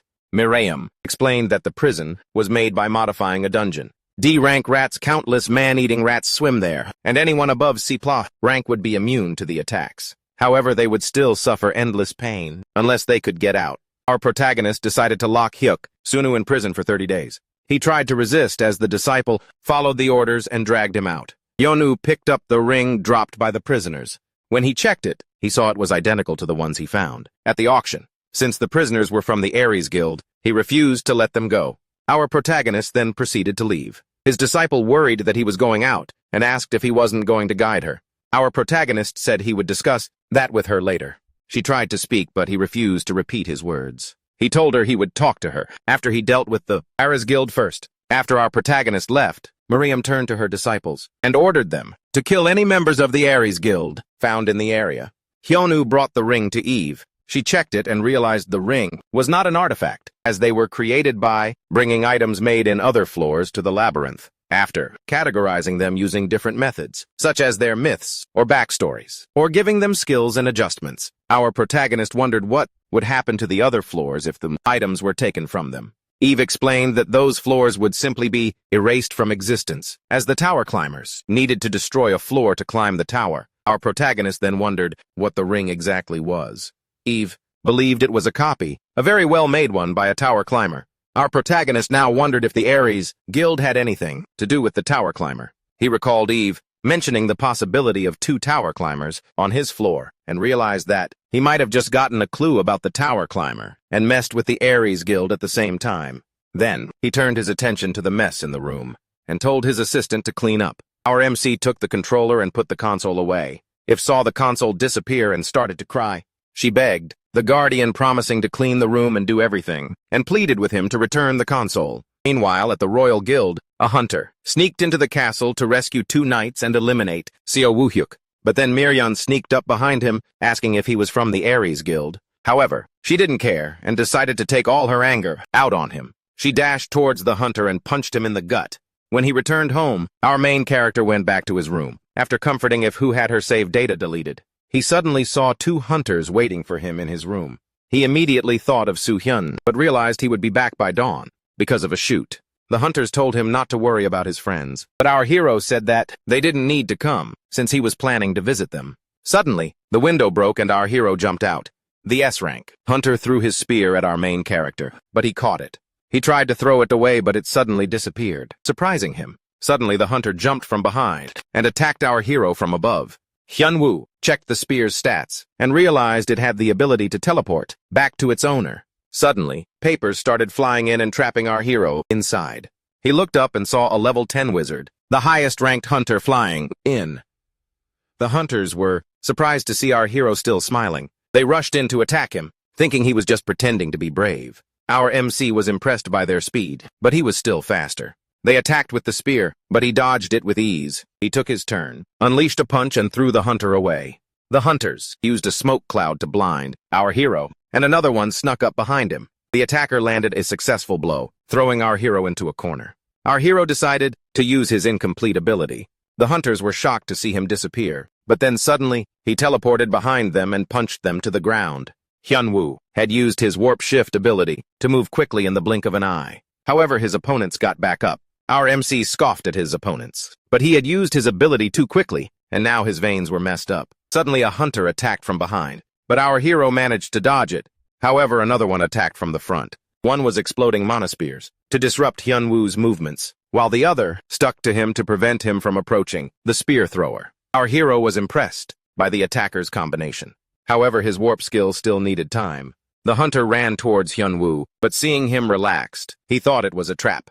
He kept moving with the intention of stabbing our hero. When he landed, his blow dust flew everywhere. The hunter thought he had succeeded, but then our hero grabbed him from behind and told his opponent about his durability. He slammed the hunter to the ground, giving him a roller coaster ride. Early in the morning, Soo-hyun returned to find his house destroyed. He was worried about the cleanup, but just then Celsian entered. She was also surprised by the mess. However, she reassured her friend that the Hunter Association would compensate for the damage, and there were no casualties. Soo-hyun then gave her his phone to see the footage. The video showed our hero throwing the hunters into the air and dropping them into the apartments. Celsian was shocked watching the video, but still relieved that people weren't reacting negatively.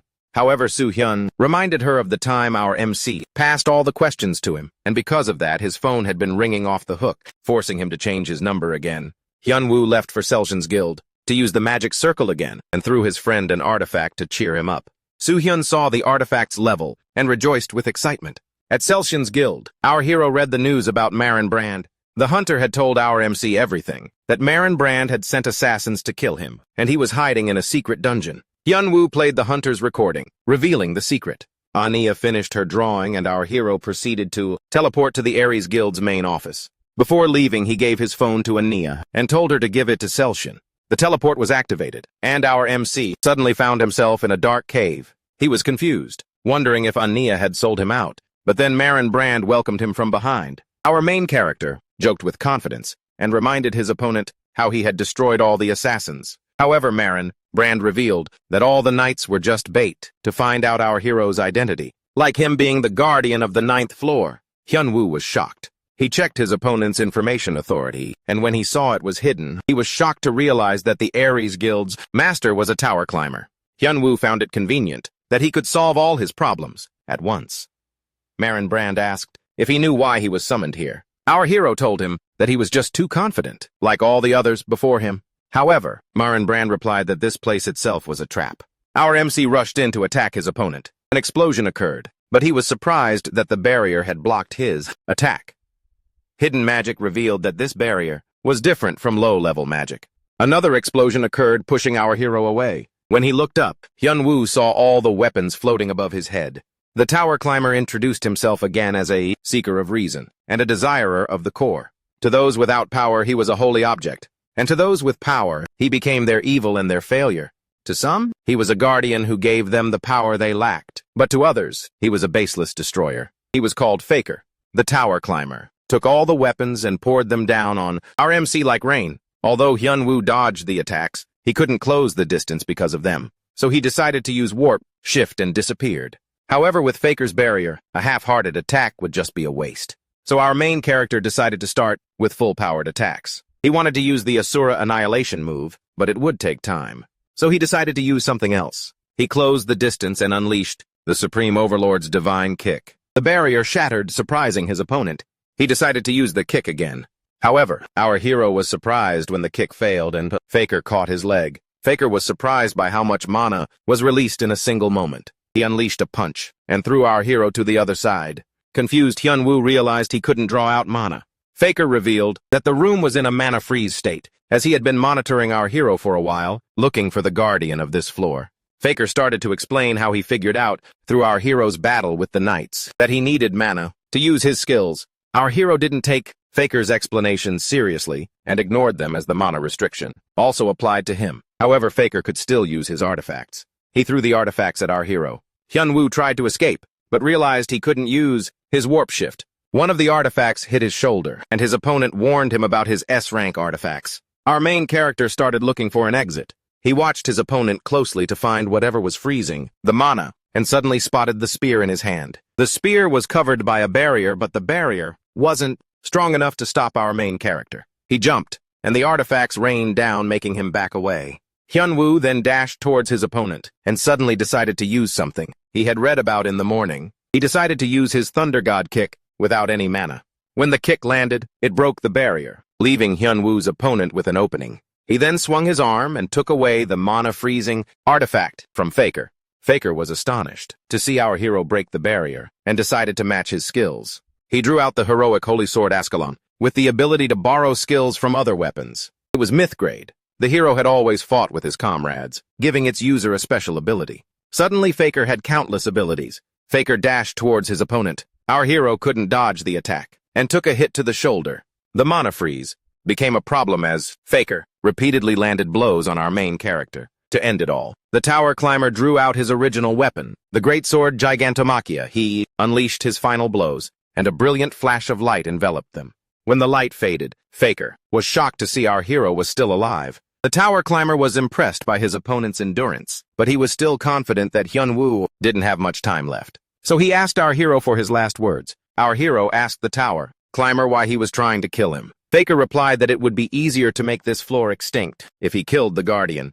The tower climbers destroy the floors to sit on the throne. Our hero was confused, not understanding what that meant. Faker decided to end things. Our hero knew that the high-grade artifact would deal a fatal blow right now. Suddenly, he started to smile. The tower climber thought his opponent had gone mad from the shock of his inevitable death. However, Hyun-woo hadn't been buying time for nothing. He decided to use his authority. Faker was shocked because the mana freeze hadn't ended yet, but then he realized it wasn't Hyun-woo's mana. As our hero focused his mana, he thanked his opponent for revealing his fighting style and unleashed all his energy. A bright light enveloped them, and suddenly, our hero was teleported to If's room. Faker started to panic, as he couldn't detect our hero's movement coordinates. Suddenly, he saw the mana thread connecting the coordinates. Seeing the thread didn't disappear, he realized his opponent was hiding in another dimension. Faker started to feel proud of himself for seeing through the trick, and decided that this was the end for his opponent. Meanwhile, If's room was transformed into the first floor of the tower. The main character's wounds had healed a bit, but they were still severe. With no recovery potions, If knew a mana-freezing tower climber was bad news, and our hero only had 20 seconds left in the room. Just then, our hero announced that he had finished his training and should go now. If was worried that he might get hurt again, but our hero reassured her that this time would be different. Hyun-woo teleported back to the battlefield and faced his opponent. He scoffed at Faker for being too confident. While standing on his own grave, Faker pointed out that he was blushing and threatened to finish him off quickly. Our hero took a deep breath to reflect on his martial arts training in the tower. Most of them came from novels, but what he practiced was not martial arts, but to become a concept. In novels, they are called principles. However, he eventually left without learning the technique. The problem was that our main character had many masters, but no one to ask. However, in the 6 hours in the system room, our hero had an epiphany. All the endless training, the methods in the books, and the battles against 2 tower climbers, with different fighting styles, had helped him achieve the principle of the myriad flowers body technique. Suddenly, our hero deflected his opponent's attack, leaving Faker in shock. As our hero continued to deflect all the artifacts with his bare hands, Faker's confusion grew. The tower climber saw no noticeable change in his opponent, and his wounds weren't healed. Even so, he couldn't believe this was the same Hyunwoo from 6 hours ago. Realizing his opponent's unparalleled power, Faker knew he couldn't mess around anymore and needed to end the fight. He drew his sword, thinking our hero wouldn't be able to deflect it. But Hyunwoo deflected the sword with his arm. He unleashed a punch and sent the tower climber flying with his overlord's fist. He then jumped on his opponent and tried to unleash another blow.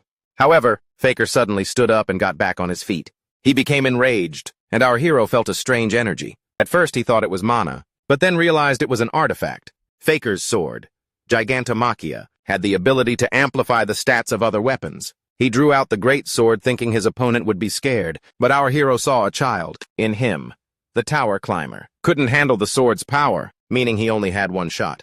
When he swung down with all his might, our hero just raised his hand and blocked the sword.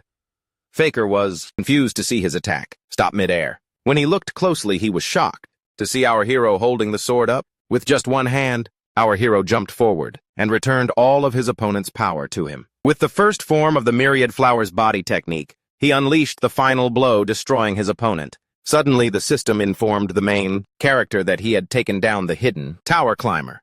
Hyunwoo noticed a pouch and picked it up. The pouch was Faker's subspace for storing items. He picked up the greatsword and put it in the subspace. The system revealed the sword's stats. However, our hero was disappointed that he couldn't store infinite items. Hyunwoo decided to head back, but he had no clothes, no phone, and no idea where he was. Just then a knight opened the door to tell his guildmaster that it was time to leave. However, he was shocked to see our hero standing alone in the secret room. Hyunwoo jumped on the knight and knocked him out to take his clothes and phone. 3 days later at the Hunter Association, the press was buzzing about whether our hero would expose the attacker on Soo-hyun. Just then, Hyunwoo stepped onto the stage and announced that he had found evidence on the knights who had come to attack Soo-hyun.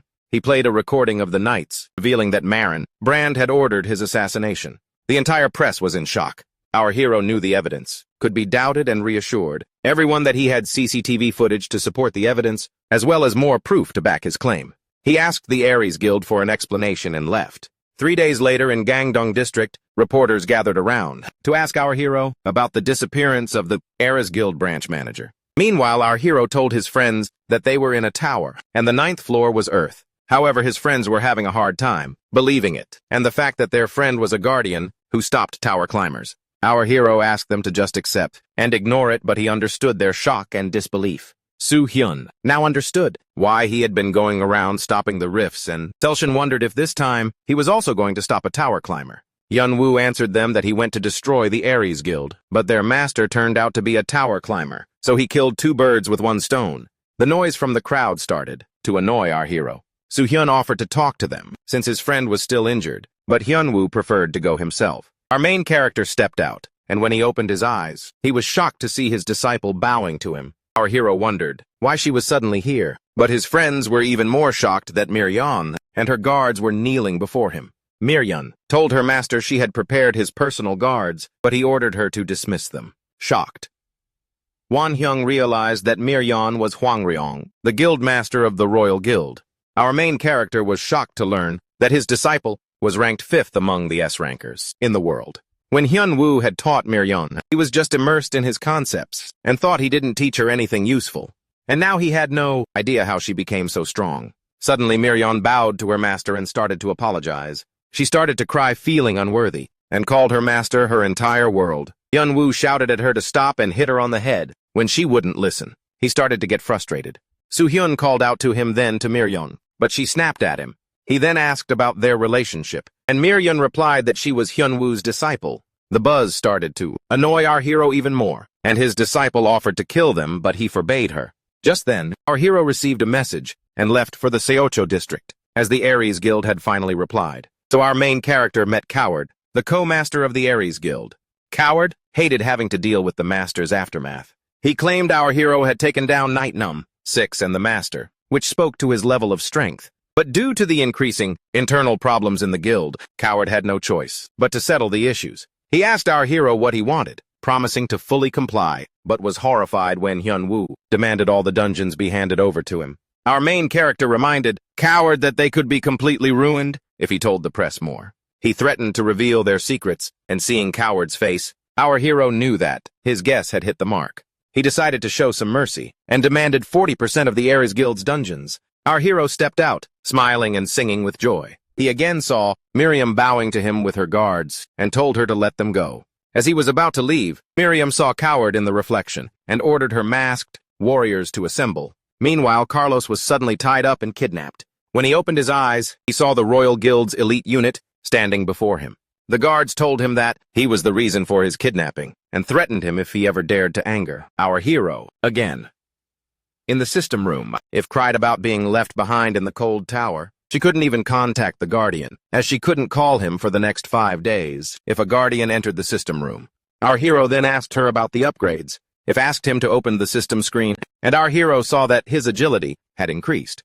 Additionally, Hyunwoo now had an upgraded personality display, which showed people's personalities in an easy-to-understand way. However, for more upgrades, he had to surpass the mid-authority level. Our hero became frustrated at the slow progress, and if suggested that maybe the tower climbers could answer his questions. She explained that there were tower climbers who would reclimb the tower after reaching the top. Hyunwoo got excited that those tower climbers might have some information about the tower. He remembered Faker talking about the throne, but our hero didn't know what that meant, so he had to question the reclimbers if he met them. He then prepared to leave, but If asked him to gift her a PlayStation before he left. Meanwhile, in Gyeonggi Province, Hanam City, our hero was shocked to see his disciple had built a mansion for him. He asked her how much money she had put into the house, but Miryeon told him it was nothing. Our hero was confused, not understanding why this girl was so loyal to him, and wondered if she had a hidden personality. However, the personality skill showed she was the absolute loyalty type. So, he asked his disciple if she was a pervert, which made everyone panic. Back at her home, Miryeon was sad, thinking her master was uncomfortable with her, when our hero asked if she had to go home. Hyunwoo reassured her that it wasn't the case, but she had responsibilities as a guild master. But Miryeon insisted on staying by her master's side. When she stepped out of the room, Soo-hyun asked his friend why his disciple kept giggling about him like that. He then asked our hero if he was going to America, at the invitation of the International Hunter Association, not hearing about the S-rank world ranking evaluation. Hyunwoo remembered it was probably for money, but since he was already rich, he saw no reason to go. However, Sehun argued that having a high world ranking was an honor, so our hero decided to go, since he didn't have much to do anyway. A few days later in the U.S., our protagonist was amazed by the enormous grounds of the World Hunter Organization. His disciple offered to build him a park just as big, but he told her to shut up.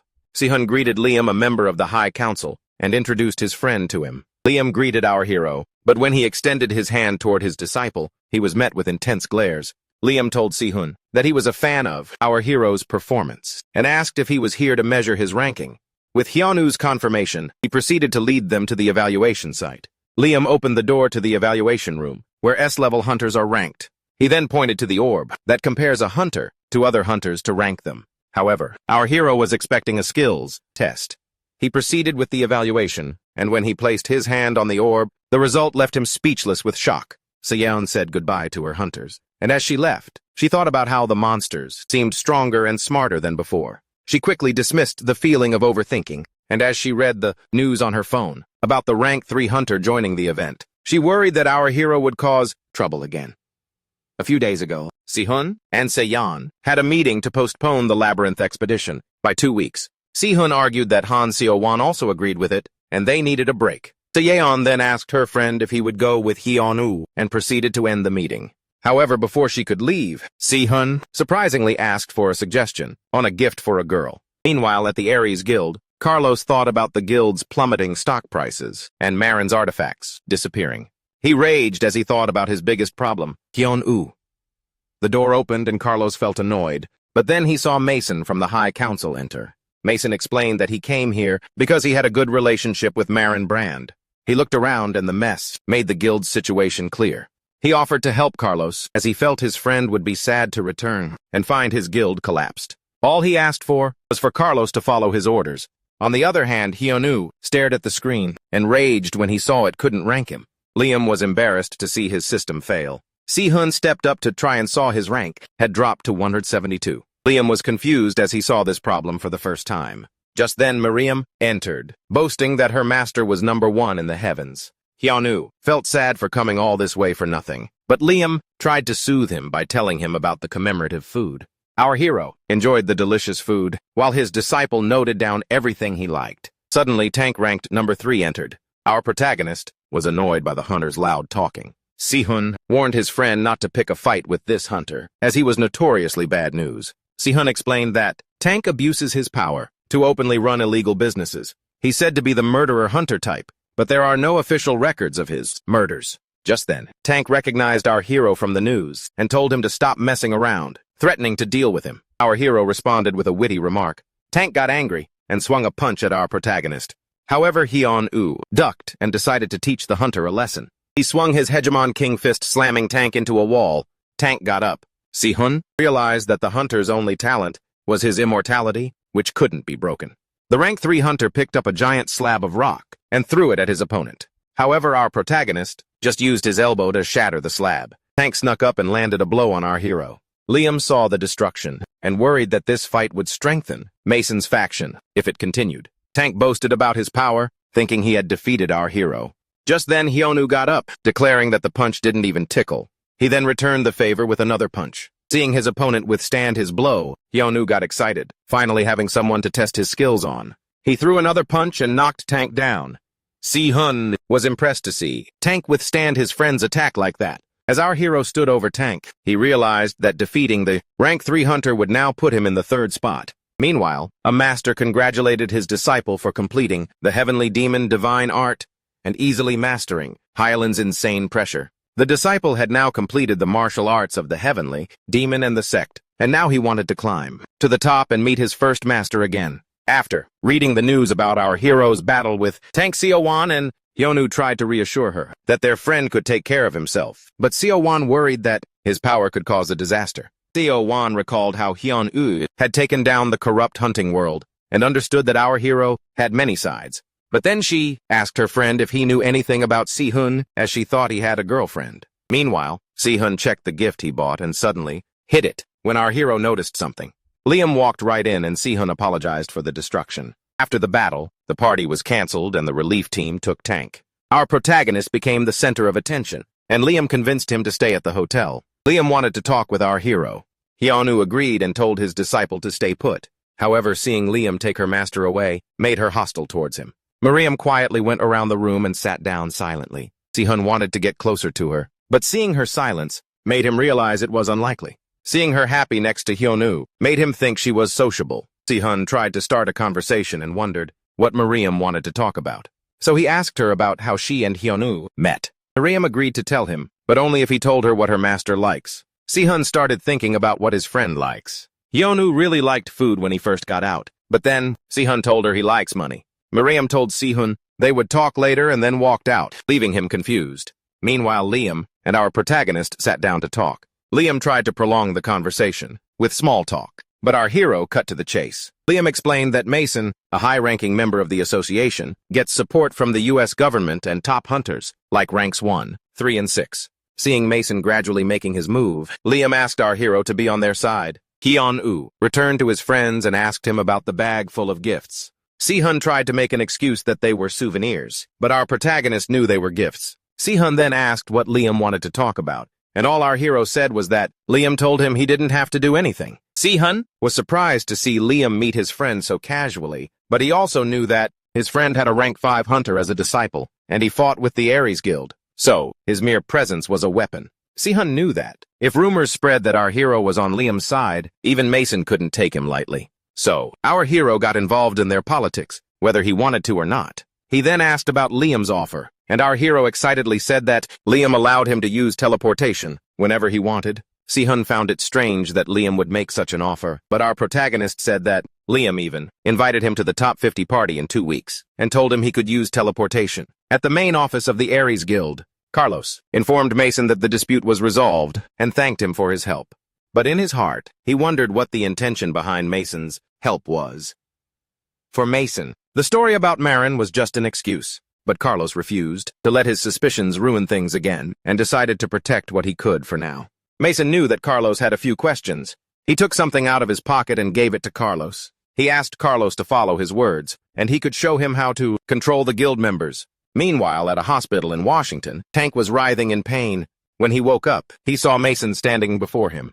He started screaming about Hyunwoo and how he was able to damage his indestructible body. Tank believed that our hero used a technique similar to Moscow's. Just then, Moscow entered, surprising both Mason and Tank. He told Mason that he had prepared everything, and now it was their turn. 2 weeks later, Liam looked out the window, waiting for our protagonist to arrive. However, Eden, the great sword master, believed Hyunwoo probably wasn't interested, and Riley said he should have at least sent a message. Liam knew our hero wasn't like ordinary people and must have thought this appearance was necessary. Liam walked out of the room. Eden and Riley saw politicians constantly engaged in conversation. Liam talked to a few people, but then Eden pulled him away to show him something else. When he returned, he saw Musin standing in the crowd. He was surprised as he hadn't made an appearance since becoming one of the top 5.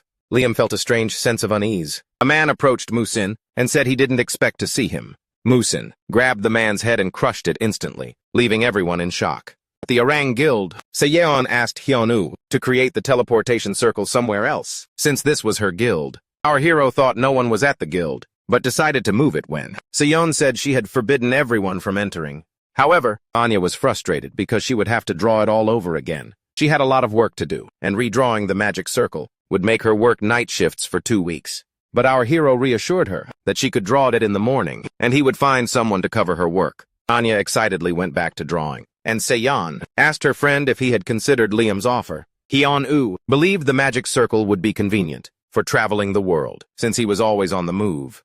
He worried that his being late could cause casualties. Suddenly, someone banged on the door crying for help. Seyeon then realized that the person her friend had kidnapped was still locked up. She rushed towards the door. The knight opened the door, but she slammed it shut again. Our protagonist opened the door and saw the knight trembling in fear, promising to tell him everything. Hyunwoo was surprised to see that a month of confinement had made him so shaky. Meanwhile, at the party, the hunters were slaughtering those around them, smashing them into pillars and walls. Liam guided the civilians out, but seeing the hunters bleeding to death on the ground sent shivers down his spine. Suddenly, Tank jumped behind Liam to attack, but Eden jumped in with his sword and blocked the attack. Riley struggled to fend them off and urged Liam to run. Seeing the corrupted hunters killing everyone, Liam asked them why they were doing this. Musin told him it was important for the destruction of the world. Just then, our hero entered to save the day once again. Our hero arrived at the scene just in time and asked Liam to explain this devastation. Musin approached and introduced himself, but our hero had no idea who he was. His disciple explained that Musin was the #1 ranked hunter.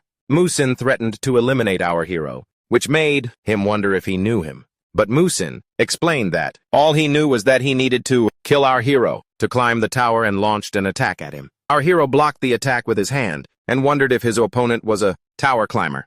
He used his information authority to check his opponent's skills and realized his enemy was not a tower climber. Musin added that he was not a tower climber yet, but he would become one. All he needed to do was abandon his position to reach the final destination, and he needed to kill our hero for that.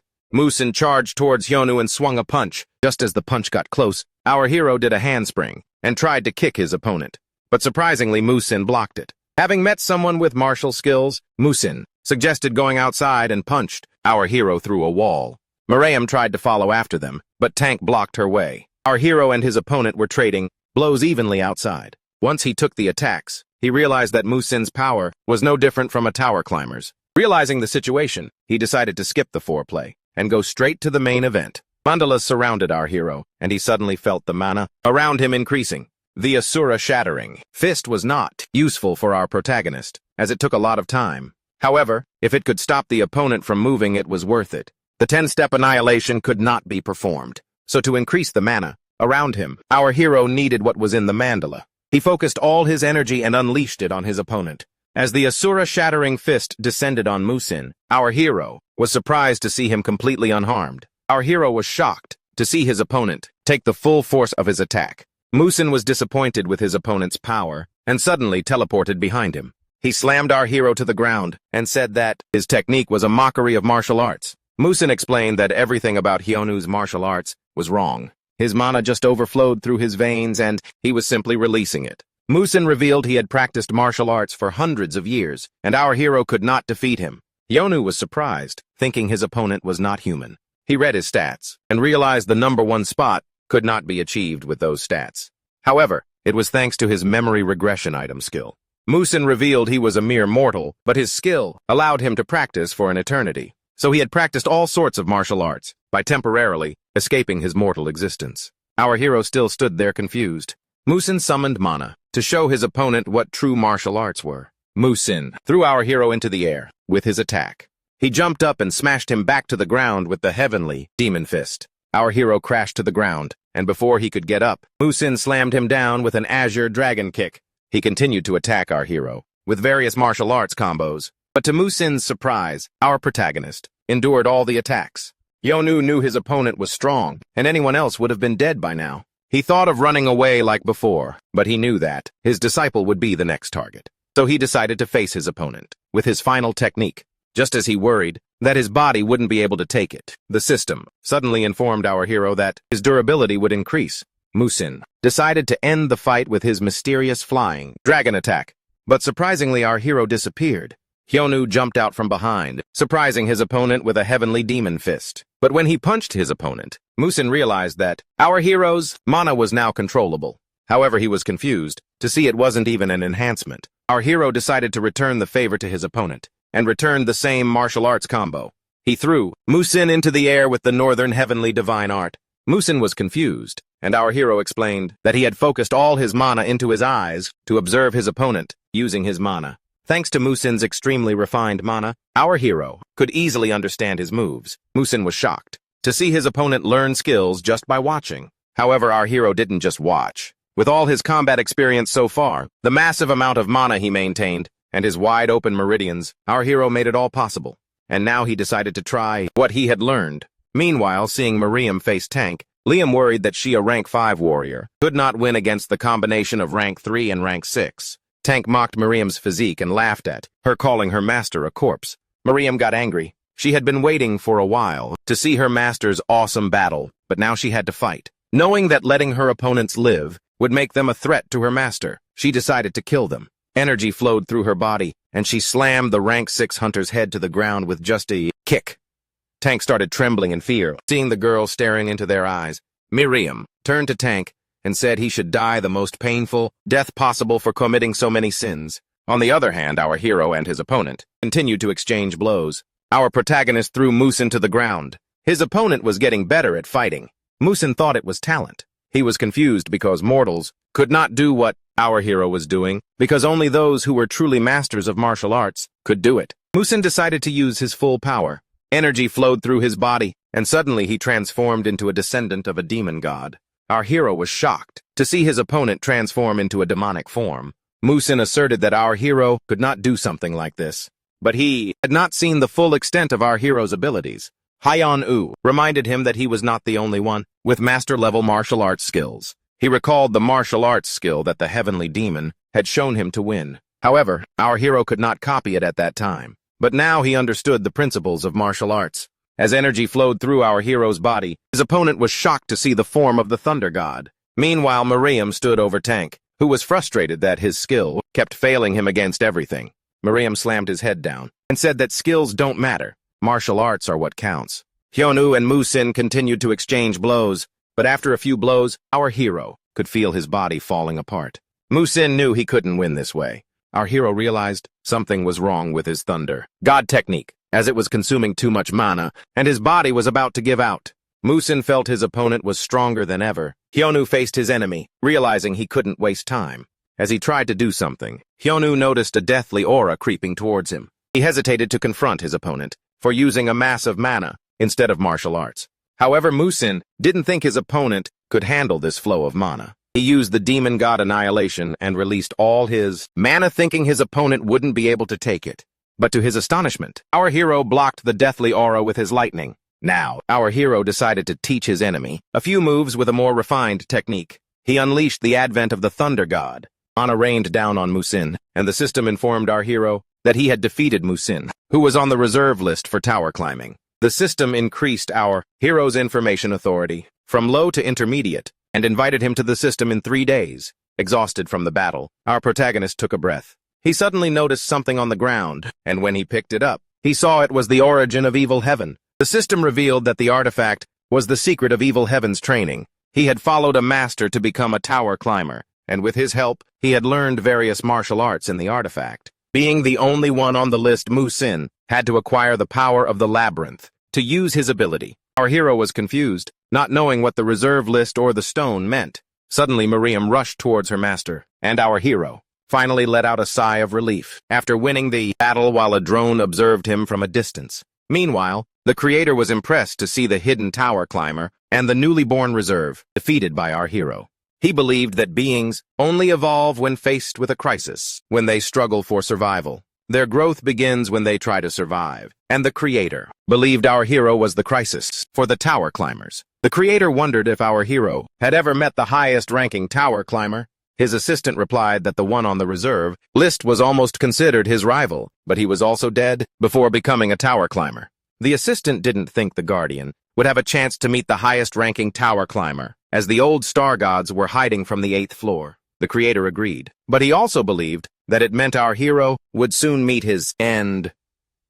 A day after the party, the world was in shock. News channels and social media were flooded with clips from the event, showing how the gathering of top hunters had turned into a chaotic scene. Reports were spreading that most of the strongest hunters had been wiped out, and only a few survived. Many of them were too injured to continue their careers. Everywhere people talked about the incident, and some admired the strength of the survivor who won, calling him a hero and praising his unparalleled power. The hero's name appeared in headlines and on billboards across the globe, making him the center of attention. While everyone seemed amazed, the truth of what really happened was being covered up, and the media was shaping the narrative to keep the public calm. With so many powerful figures gone, the world's balance felt shaken, even if few dared to admit it. To distract the public from the fear and confusion, the media turned Kim Hyun-woo into a global sensation, portraying him as a hero after the devastating incident.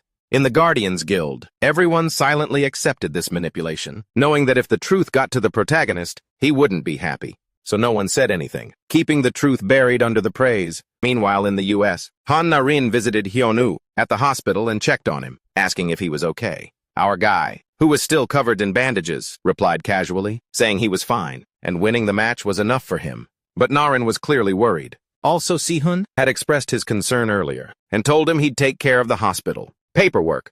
Left alone, Hyun-woo felt the pain from the fight. Even after treatment, the after effects were strong enough to make him feel uneasy. Adding to that, he admitted to himself that a normal person would have been completely destroyed by such injuries. Thinking back to the match, he realized there was still a lot he didn't understand about his enemy's techniques. The thought of training again crossed his mind, perhaps going back to self-study with books, or learning from that AI. Then an idea struck him, one that could help him become stronger than before. 2 days later, inside Eve's space, Eve examined a mysterious object and wondered if it was the origin of Evil Heaven, which once belonged to a person named Musin. Our guy confirmed it was called a labyrinth stone and instructed her to find a way to destroy it. Eve immediately started her search and soon discovered a related clue.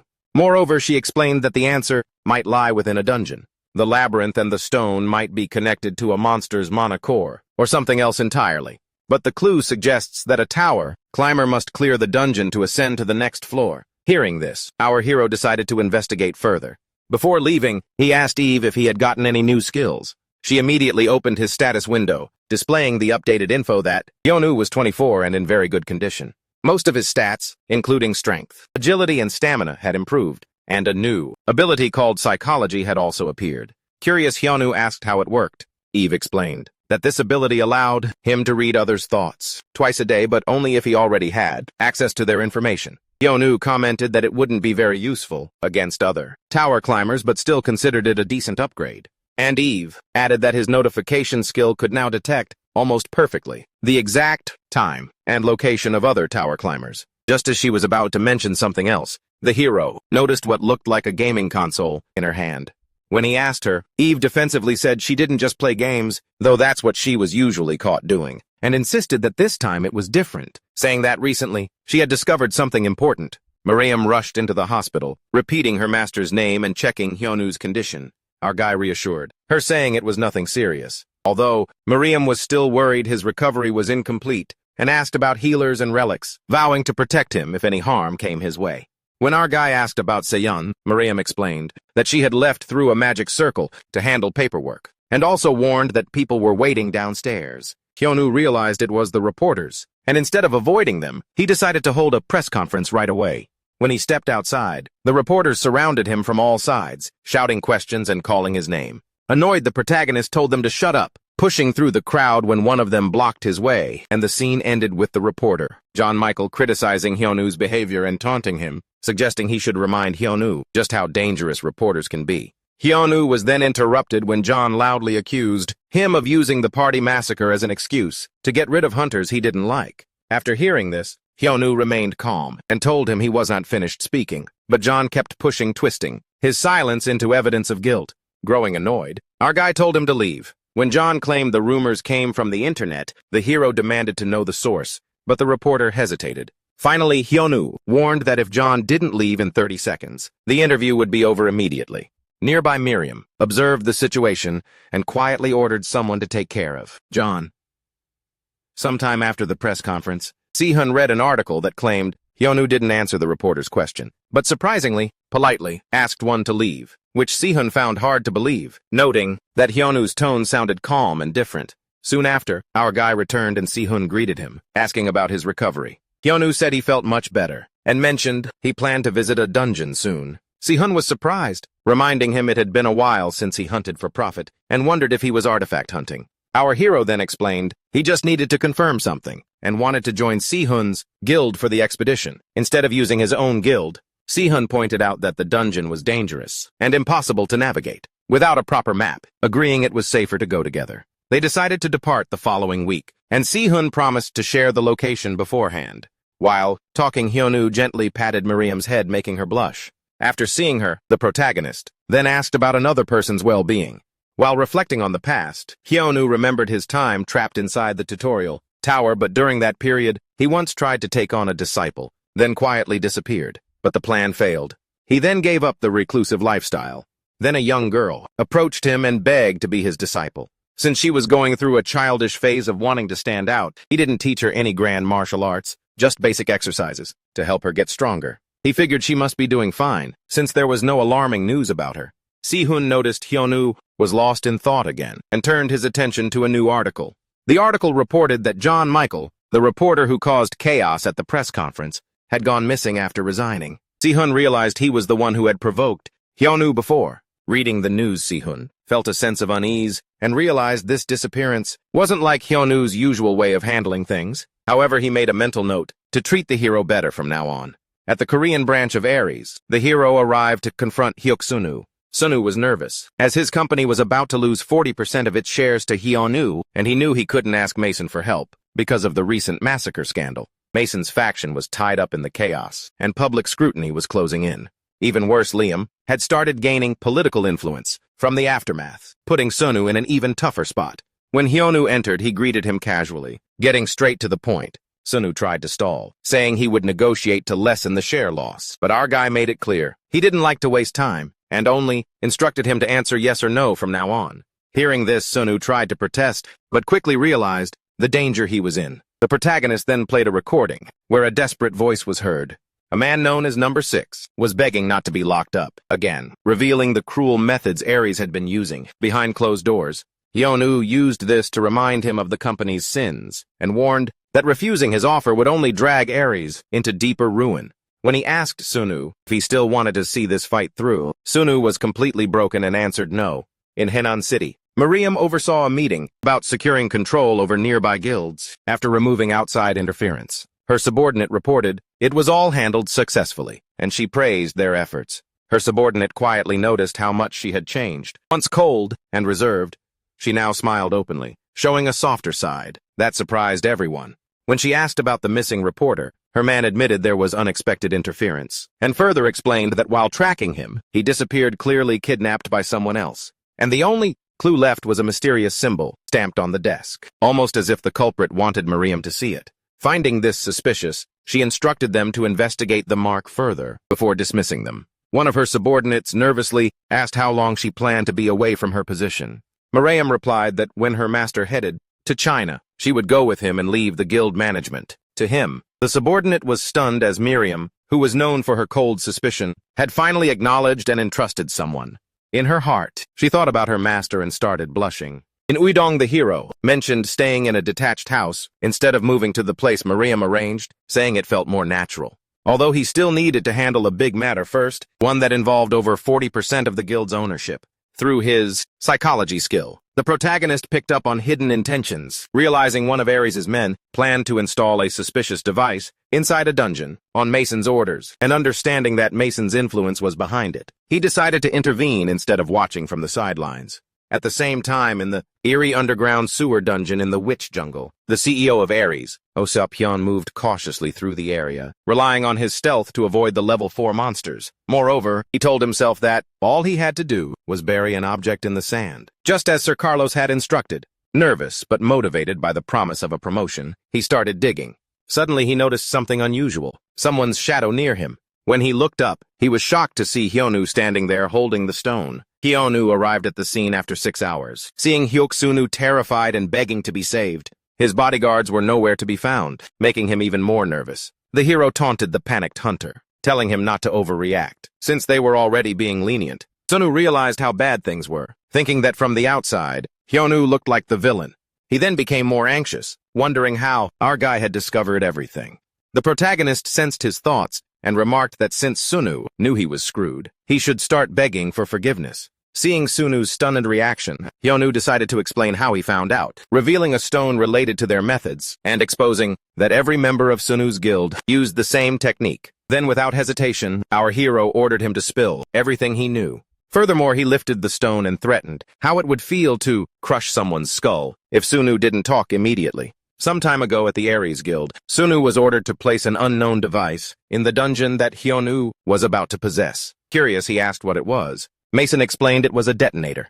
Moreover, he went on to describe a monster wave, a disaster from the early days of dungeon exploration, when incomplete dungeons released monsters into the world due to poor management. Adding to that, Mason's goal was to trigger such an outbreak, artificially, framing the hero for negligence, so the world would turn against him and Ares could take over the dungeon. Mason even promised Sunu a deep insight into controlling a guild if things went smoothly. Back in the present, Sunu finished explaining everything. Miriam found that strange, pointing out that during that time, Mason and our hero had no connection.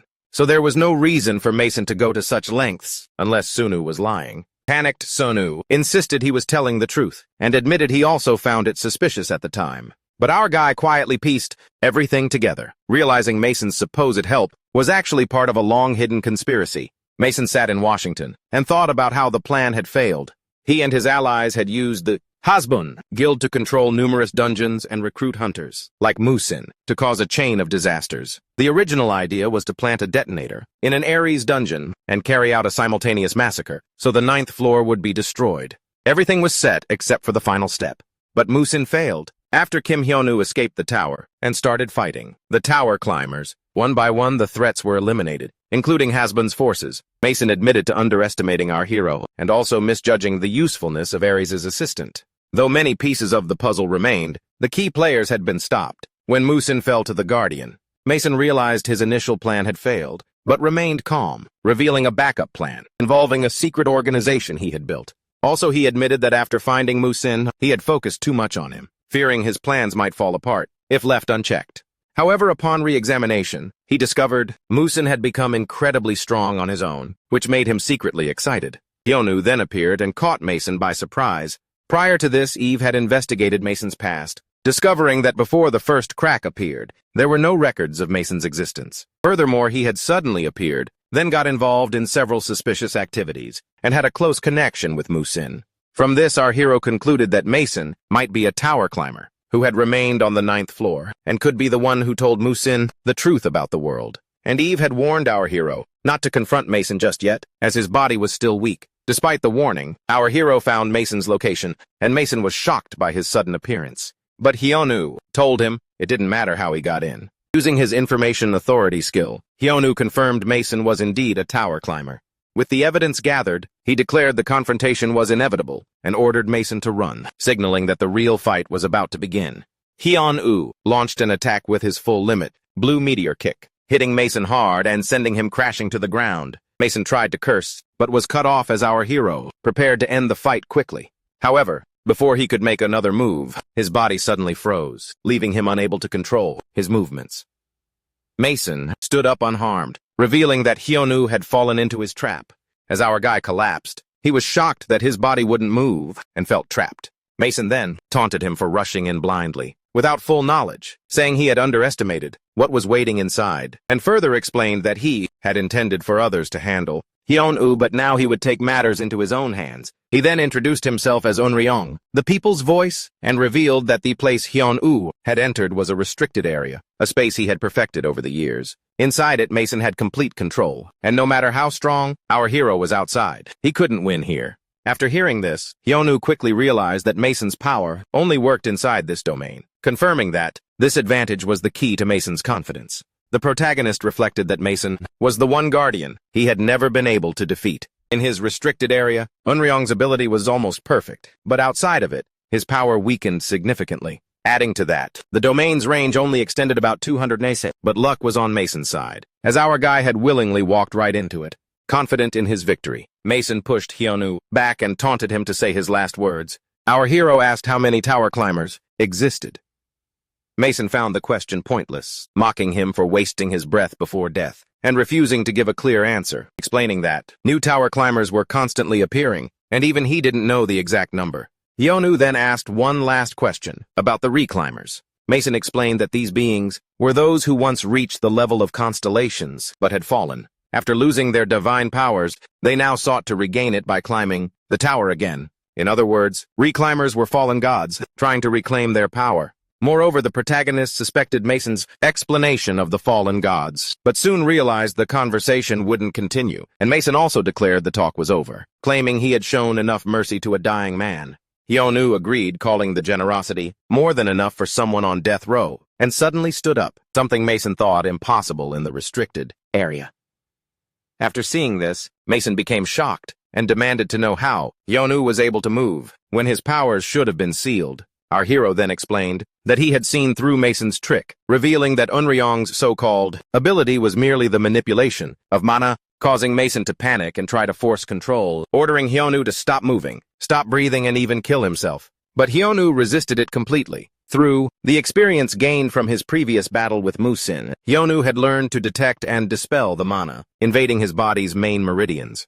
It was the same technique Musin had used when he blocked the Asura disabling fist. Though our hero admitted he had yet to master it, he employed his own skill, unleashing a destructive Hegemon King shadow kick. Hyunwoo assumed Mason wasn't anyone noteworthy, since no system notification appeared after the battle, leading him to believe Mason had escaped. Meanwhile, Mason was gravely injured and barely alive, surviving only because he had used teleportation. Despite the damage to his body, he reassured himself he could recover, reflecting on his backup plan. Mason recalled how his underground organization in Mexico had expanded into a massive secret network, spanning Europe. Confident that this power would allow him to rebuild from scratch, he calmed himself down just as a familiar girl appeared before him. Mason mentioned greeting her, and he realized it had been a while since they last met. Hyunwoo presented a recording, revealing Mason's true identity as Unryong saw and his plan to destroy the 9th floor. After hearing the recording, Liam was stunned and realized the evidence could completely destroy Mason's political standing in the International Hunter Association. Understanding its potential, Hyunwoo proposed a deal that Liam should manage the media and prevent further interference from reporters. In return, this would help Liam smoothly eliminate Mason's faction, benefiting them both. Liam agreed, noting that once the recording was privately released, Mason's faction would scramble to cover it up, but the balance of power would shift when he became the top congressman. After sealing the deal, our hero prepared to leave, but Liam stopped him to ask about the mana explosion recently at Mason's villa, and Hyunwoo admitted Mason wasn't dead yet. Moreover, he and Mirim found no trace of him, proving he had escaped. Since no death notification appeared, our guy concluded Mason was still alive. Disappointed, he decided to stay away from politics, but was determined to hunt Mason down again, only to suddenly stop mid-thought, when something unexpected happened. At another location, Mason met Naren. She asked Mason why he was tired. He mentioned he had handled some matters, casually bringing up Kim Hyun-woo, the man he called a nuisance, who had delayed their secret operations. Naren responded indifferently, prompting Mason to reassure her that their growing organization, built with her support, could still easily control the world. However, she remarked that she pitied him for not realizing the truth. Before Mason could react, she attacked him, plunging her sword into his chest. Shocked and in pain, Mason called for his men, but no one moved. He then demanded to know why she betrayed him. Naren coldly explained that betrayal implies they were allies, which they never were, and admitted she had once accepted his financial help to solidify her plans, but killing him was not her intention then. Over time, she realized his words and actions made no sense, accusing him of lacking a conscience, and declaring she never built the Illuminati for someone like him. Mason insisted Naren was mistaken, and that he was the true leader of the Illuminati, but she told him that the real leader was chosen long ago, and the organization was never his. It was created as a gift for someone else. As Mason stared at her in disbelief, she explained that he was dying because he tried to harm her master, revealing that her loyalty was never with him. As she ordered his elimination, Mason suddenly vanished, leaving her stunned by his escape. Realizing he was one of those with special abilities, she composed herself and silently swore to her true master that whatever battles lay ahead, she promised to support and protect them at all costs. A system notification announced that an anonymous tower climber named Yoon Ryong-sa had been found and killed in Mexico City 4, confirming his death, which confused Hyun-woo, as the timing seemed off, since Yoon Ryong-sa had escaped earlier in good condition. After hearing this, our hero wondered if the man died from his injuries or was killed by someone, but quickly dismissed it, satisfied that his mission was complete. Eve then informed him there were no more anonymous tower climbers, and as Hyun-woo prepared to leave, she excitedly demanded the latest VR gear, claiming it would help her perform better. Hyun-woo sheepishly agreed before heading out. He then met up with Mirim. Once everything was ready and they were in the car, Hyun-woo instructed the team to move to their next destination, the Labyrinth Dungeon.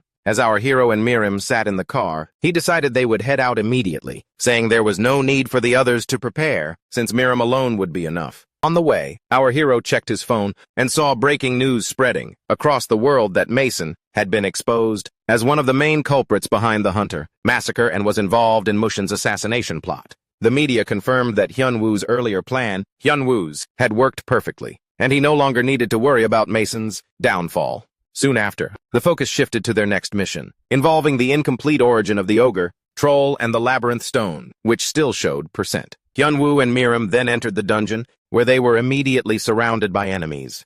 Although Mirim offered to handle them, Hyun-woo confidently took control and unleashed his overwhelming power, wiping out the monsters. Their teammates, including Suk-gun Hyun, Seljun, and Si-hyun, were all stunned. Although they were strong enough to fight such enemies together, the way our hero handled the situation, with ease, showed just how far beyond them he truly was. The porter thanked Si-hyun for letting him join as a porter, while the group's live stream from the dungeon gained massive attention online. Viewers flooded the chat, praising Hyun-woo's power, and joking that he deserved the title of God of War, or God of Wisdom. Indeed, donations poured in as the audience followed his every move with excitement. Meanwhile, our hero noticed that their progress was smooth, and the Labyrinth Stone's gauge had reached its max after clearing enough monsters. Furthermore, he wondered why Liam had seemed so worried earlier, since the mission turned out to be simple.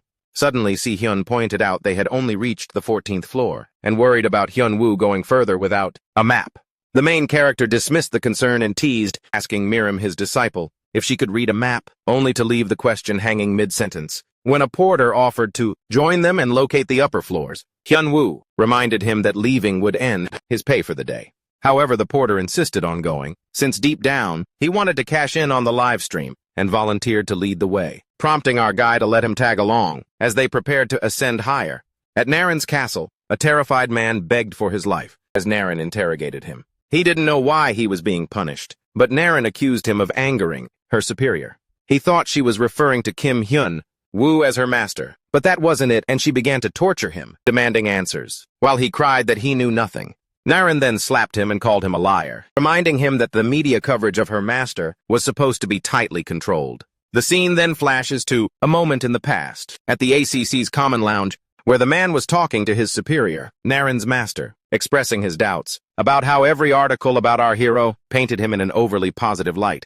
Furthermore, he wondered why there were no rumors or scandals when reporters usually chase controversy. Naren's master had warned him not to dig deeper and to just follow the public narrative, explaining that positive stories about Hyun Woo drew more attention and brought safer results than critical ones. When the man pressed, he noticed something odd, a tattoo on his superior's neck, and asked about it. Naren's master casually brushed it off, saying it was new while covering it up. Back in the present, Naren reminded the man of that conversation, pointing out that now he understood the extent of that information, control, and stated that protecting her master's reputation was part of her duty as a disciple. Meanwhile, the scene cuts to where the gauge of the labyrinth stone finally reached its max, and a system notification stated the power of Akajon could now be used once, although its effect was weakened due to the original owner's inability to level up.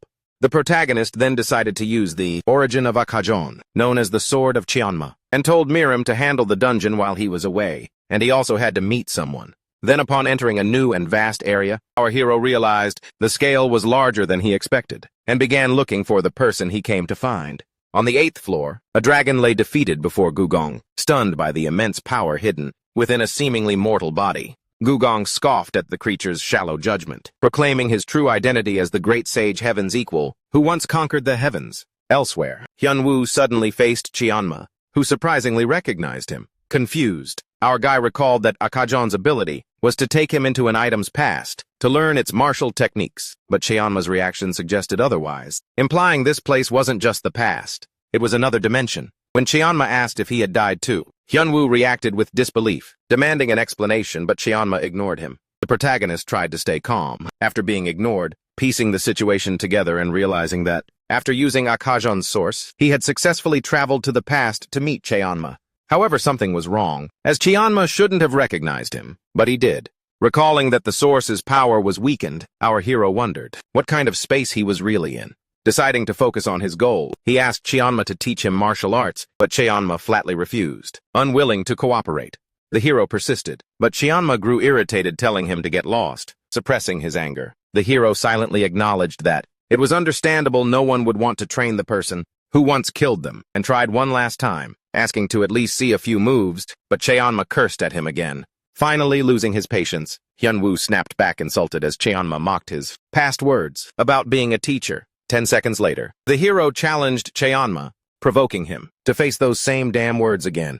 But Cheonma remained calm, noting that Hyunwoo's mana presence was stronger since their last battle. The hero then provoked Cheonma, reminding him of his past defeat and challenging him again. However, Cheonma confidently replied that losing was no longer an option, since Hyunwoo couldn't kill him. Unwilling to back down, Hyunwoo insisted they could find out right now. Then, our hero attacked to prove him wrong, but Cheonma easily dodged and knocked him down. Hyunwoo was stunned, realizing he couldn't even track his opponent's movements. Indeed, Cheonma noted he was faster and stronger than before. When Hyunwoo tried again, the result was the same and he was defeated with ease. Confused, the protagonist wondered why the fight felt completely different from their previous encounter, where he could at least put up a fight. Then, Cheonma explained that in their previous battle, his power had been limited by a restriction, and revealed further that they were both tower climbers back then, and such restrictions had shackled his full strength. When Hyunwoo questioned this, Cheonma went on to explain that tower climbers in the tower are not ranked by pure strength, but by their achievements. Whether they are heroes who save worlds or villains who destroy them, the tower makes no moral judgments. Instead, it only measures achievements and ranks accordingly. The protagonist quickly grasped that, once a tower climber reaches an average level, their power becomes restricted, to which Cheonma acknowledged his understanding and explained that his combat ability was once on par with the top-ranked tower climber, but in the tower, his power was suppressed due to a lack of achievements, just like when they had fought before.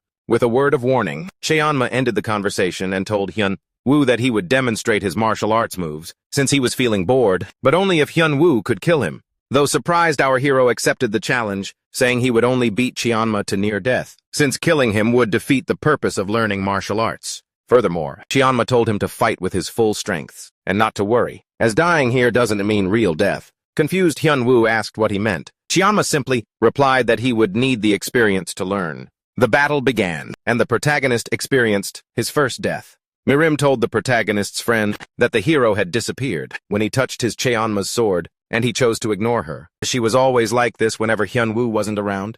Suddenly he saw two masked men. Upon being spotted, they immediately left. He lamented for not being able to rest in his own place without being disturbed. He then decided he would come back as soon as the house was rebuilt. Meanwhile, Mirim looked at a bag and heard a voice coming from it. Curious, she leaned towards it. The voice told her she could also have a share of the power. Mirim was confused, and inside the bag was the master of the demons, the mysterious god of chaos. Back to Cheonma and our hero, where they are in a battle. Not even a battle, really. Our hero was getting wrecked by Cheonma. As he was thrown, he asked Cheonma for some martial arts tips, since he had already died 100 times in this dimension. Before our boy could do anything else, Cheonma informed him that all his attacks would be useless against him. Cheonma was someone who couldn't give up on martial arts, even if he had a few flaws. He was almost invincible. The protagonist stood up, saying there would come a day he'd be defeated by him. Cheonma ignored it and called it a bluff, but our guy decided to focus. He focused on defeating him. He then decided to charge at him, with all his might aiming for him. Cheonma was about to dodge it, but noticed a difference. He kept charging even after being killed. Meanwhile, in the protagonist's mind, he knew he wasn't one to give up, no matter the cost to win. Despite Cheonma's taunts, he was unstoppable. Cheonma realized where they were wasn't real, but a space where defeated tower climbers wait for another chance. In this area, death doesn't exist, and the system removes the meaning of life or death. Normally, only the original owner could enter, but Hyunwoo had somehow gotten inside, which Cheonma found hard to believe at first. At first, Cheonma thought Hyunwoo's request to learn from him was ridiculous, and just planned to mess with him. He set a harsh condition, and intended to seriously refuse, treating the whole thing as a game. After killing our guy multiple times, about 100 times, Cheonma felt a strange shift. The repeated defeats no longer brought the same satisfaction. Instead, he saw the hero's eyes turn from anger to admiration. That reaction confused him. So, he stopped to consider the matter seriously, and began to teach with everything he had, no longer holding back. Cheonma continued to kill the protagonist over and over, and at first he enjoyed it. After 200, then 400, then 700, and then 1,000 defeats, he broke down Hyunwoo's moves and expected him to never get up again. Each victory brought a sense of satisfaction, and he also mocked Hyunwoo's weaknesses. But our hero kept getting back up, even after thousands more deaths. Cheonma noticed something strange, a small anxiety, brewing that he had never felt since becoming a tower climber. After killing him nearly 3,000 more times, that anxiety became clear, as our hero simply would not quit. The refusal to give up unnerved Cheonma and sparked a dangerous respect, angry and determined to end it. Cheonma swore to destroy Hyunwoo so he could never rise again. But in the end, the hero responded and stood up once more, proving he wouldn't be finished so easily. Gugong saw the blue lion arrive and sarcastically asked why he took so long. The blue lion brushed it off, saying he had completed his mission. Gugong then complained it had been 3 months since he defeated the guardian lizard and wondered about the others. Soon after, the white elephant and the great eagle joined, them explaining that they too had completed their parts. One had cleared the west, and the other handled the east. Gugong mocked them for taking 5 months to finish such a simple job, despite them holding powerful ranks. After hearing this, the blue lion retorted that Gugong's fame came easily, while their recognition was as the 3 fearsome demon kings of Shituodong, famous for their cruel acts. The blue lion for killing a mythical beast with his tusk, the white elephant for invading a kingdom and eating its people and its king, and the great eagle for wiping out thousands of troops. Despite their fearsome reputations, Gugong accused them of making excuses for being slow. Gugong then told the others to plan before climbing up again and divided the areas. He would go south, the blue lion would take the north, the white elephant would go east, and the great eagle would move west. But furthermore, he ordered everyone to finish their tasks within 2 months, as he had other business. The scene shifts to the management bureau, where Captain Ma called Hyun with an urgent warning. A disaster warning indicated a catastrophe would strike Korea in 3 hours, and they needed Kim Hyunwoo's help immediately. Meanwhile, back at their place, a sad Mirim sat down and stared at the sword. Time here wasn't measured in days, but by the number of battles fought. And the fight continued. Hyunwoo provoked Cheonma about a move being a fake-out. Cheonma replied with tired amazement, noting how many times he had already killed him. Cheonma had defeated our hero 5,000 times, and couldn't understand how the hero kept fighting, without rest or losing hope, especially after Hyunwoo's progress was reset around his 200th death, when Cheonma used the Thunder God technique. However, Hyunwoo's eyes still shone with the same fire, and he kept coming back, launching attacks and taunting Cheonma each time. Cheonma roared that Hyunwoo was a mad dog. Our guy cheerfully took it as a compliment. Then Cheonma's emotions shifted. At first, the anxiety he'd had long ago faded. Then it turned into respect. He remembered rising from nothing to reach the top, meeting many warriors, and often breaking their spirits by destroying the skills they relied on. However, this man, Kim Hyunwoo, kept coming back no matter how many times he died. The hero died and came back to life. Cheonma started teaching properly and explained that to perform a true transformation distortion, you must follow 3 clear steps. Martial arts isn't about flashy moves, but about fundamental footwork, how the power of lightning is contained in mana, and shaping that power into a reliable form. Furthermore, he warned that just watching and imitating moves is not enough. The lightning must be contained within the fighter's own energy, and shaped into a basic form that is effective in every battle. The protagonist continued to train through countless deaths. For example, after the battle recorded as his 8,000th fall, and then his 8,423rd, he noticed each attempt was different from the last. Little by little, he learned that this repetition and unwavering focus is the true power of martial arts. After countless deaths, our hero reached the point where Cheonma guided him to destroy the very form he had mastered. From this moment on, every technique and internal energy flow he had would move naturally with his body. Through thousands of repeated deaths over 10,000 times, Hyunwoo finally grasped the truth. His mana now flowed evenly through every channel in his body, forming lightning on its own. Each movement carried layers of technique, embodying the fierce stance of lightning, divine skill with limited energy, and his control became perfect. Cheonma acknowledged this and explained the final stage. The protagonist had learned and broken the form, Thunder God. Now you must create your own martial arts. Previously, Hyunwoo might have brushed off such advice, because all his old masters were illusions, and his training always stopped, where there were no more answers. But now he understood. With full awareness and determination, our guy moved forward on the Heavenly Demon's command, ready for what was to come. In the control room of the American Association, everyone was in an uproar, as the evacuation efforts fell into chaos. Officials estimated there were about 10 minutes left until the disaster would hit. Initially, they weren't panicking because Kim Hyun-woo was the main respondent. But then disasters also appeared in Thailand and Mexico, and finally a disaster was detected in South Korea. Now there were 4 simultaneous disasters, and only one Kim Hyun-woo. So, Team 5 asked how each country was handling things. Thailand and Mexico had summoned their major guilds and top hunters, while the American side prepared its own trump cards. The top priority was the local disaster, since the hero lives in South Korea. The problem was he couldn't be contacted, as he had been missing for about a month, and keeping it a secret was no longer feasible. But with no idea when he might return, Si-hun and his team decided they couldn't wait any longer and had to act together. Finally, Si-hun turned to Huang Long and asked her what she would do next.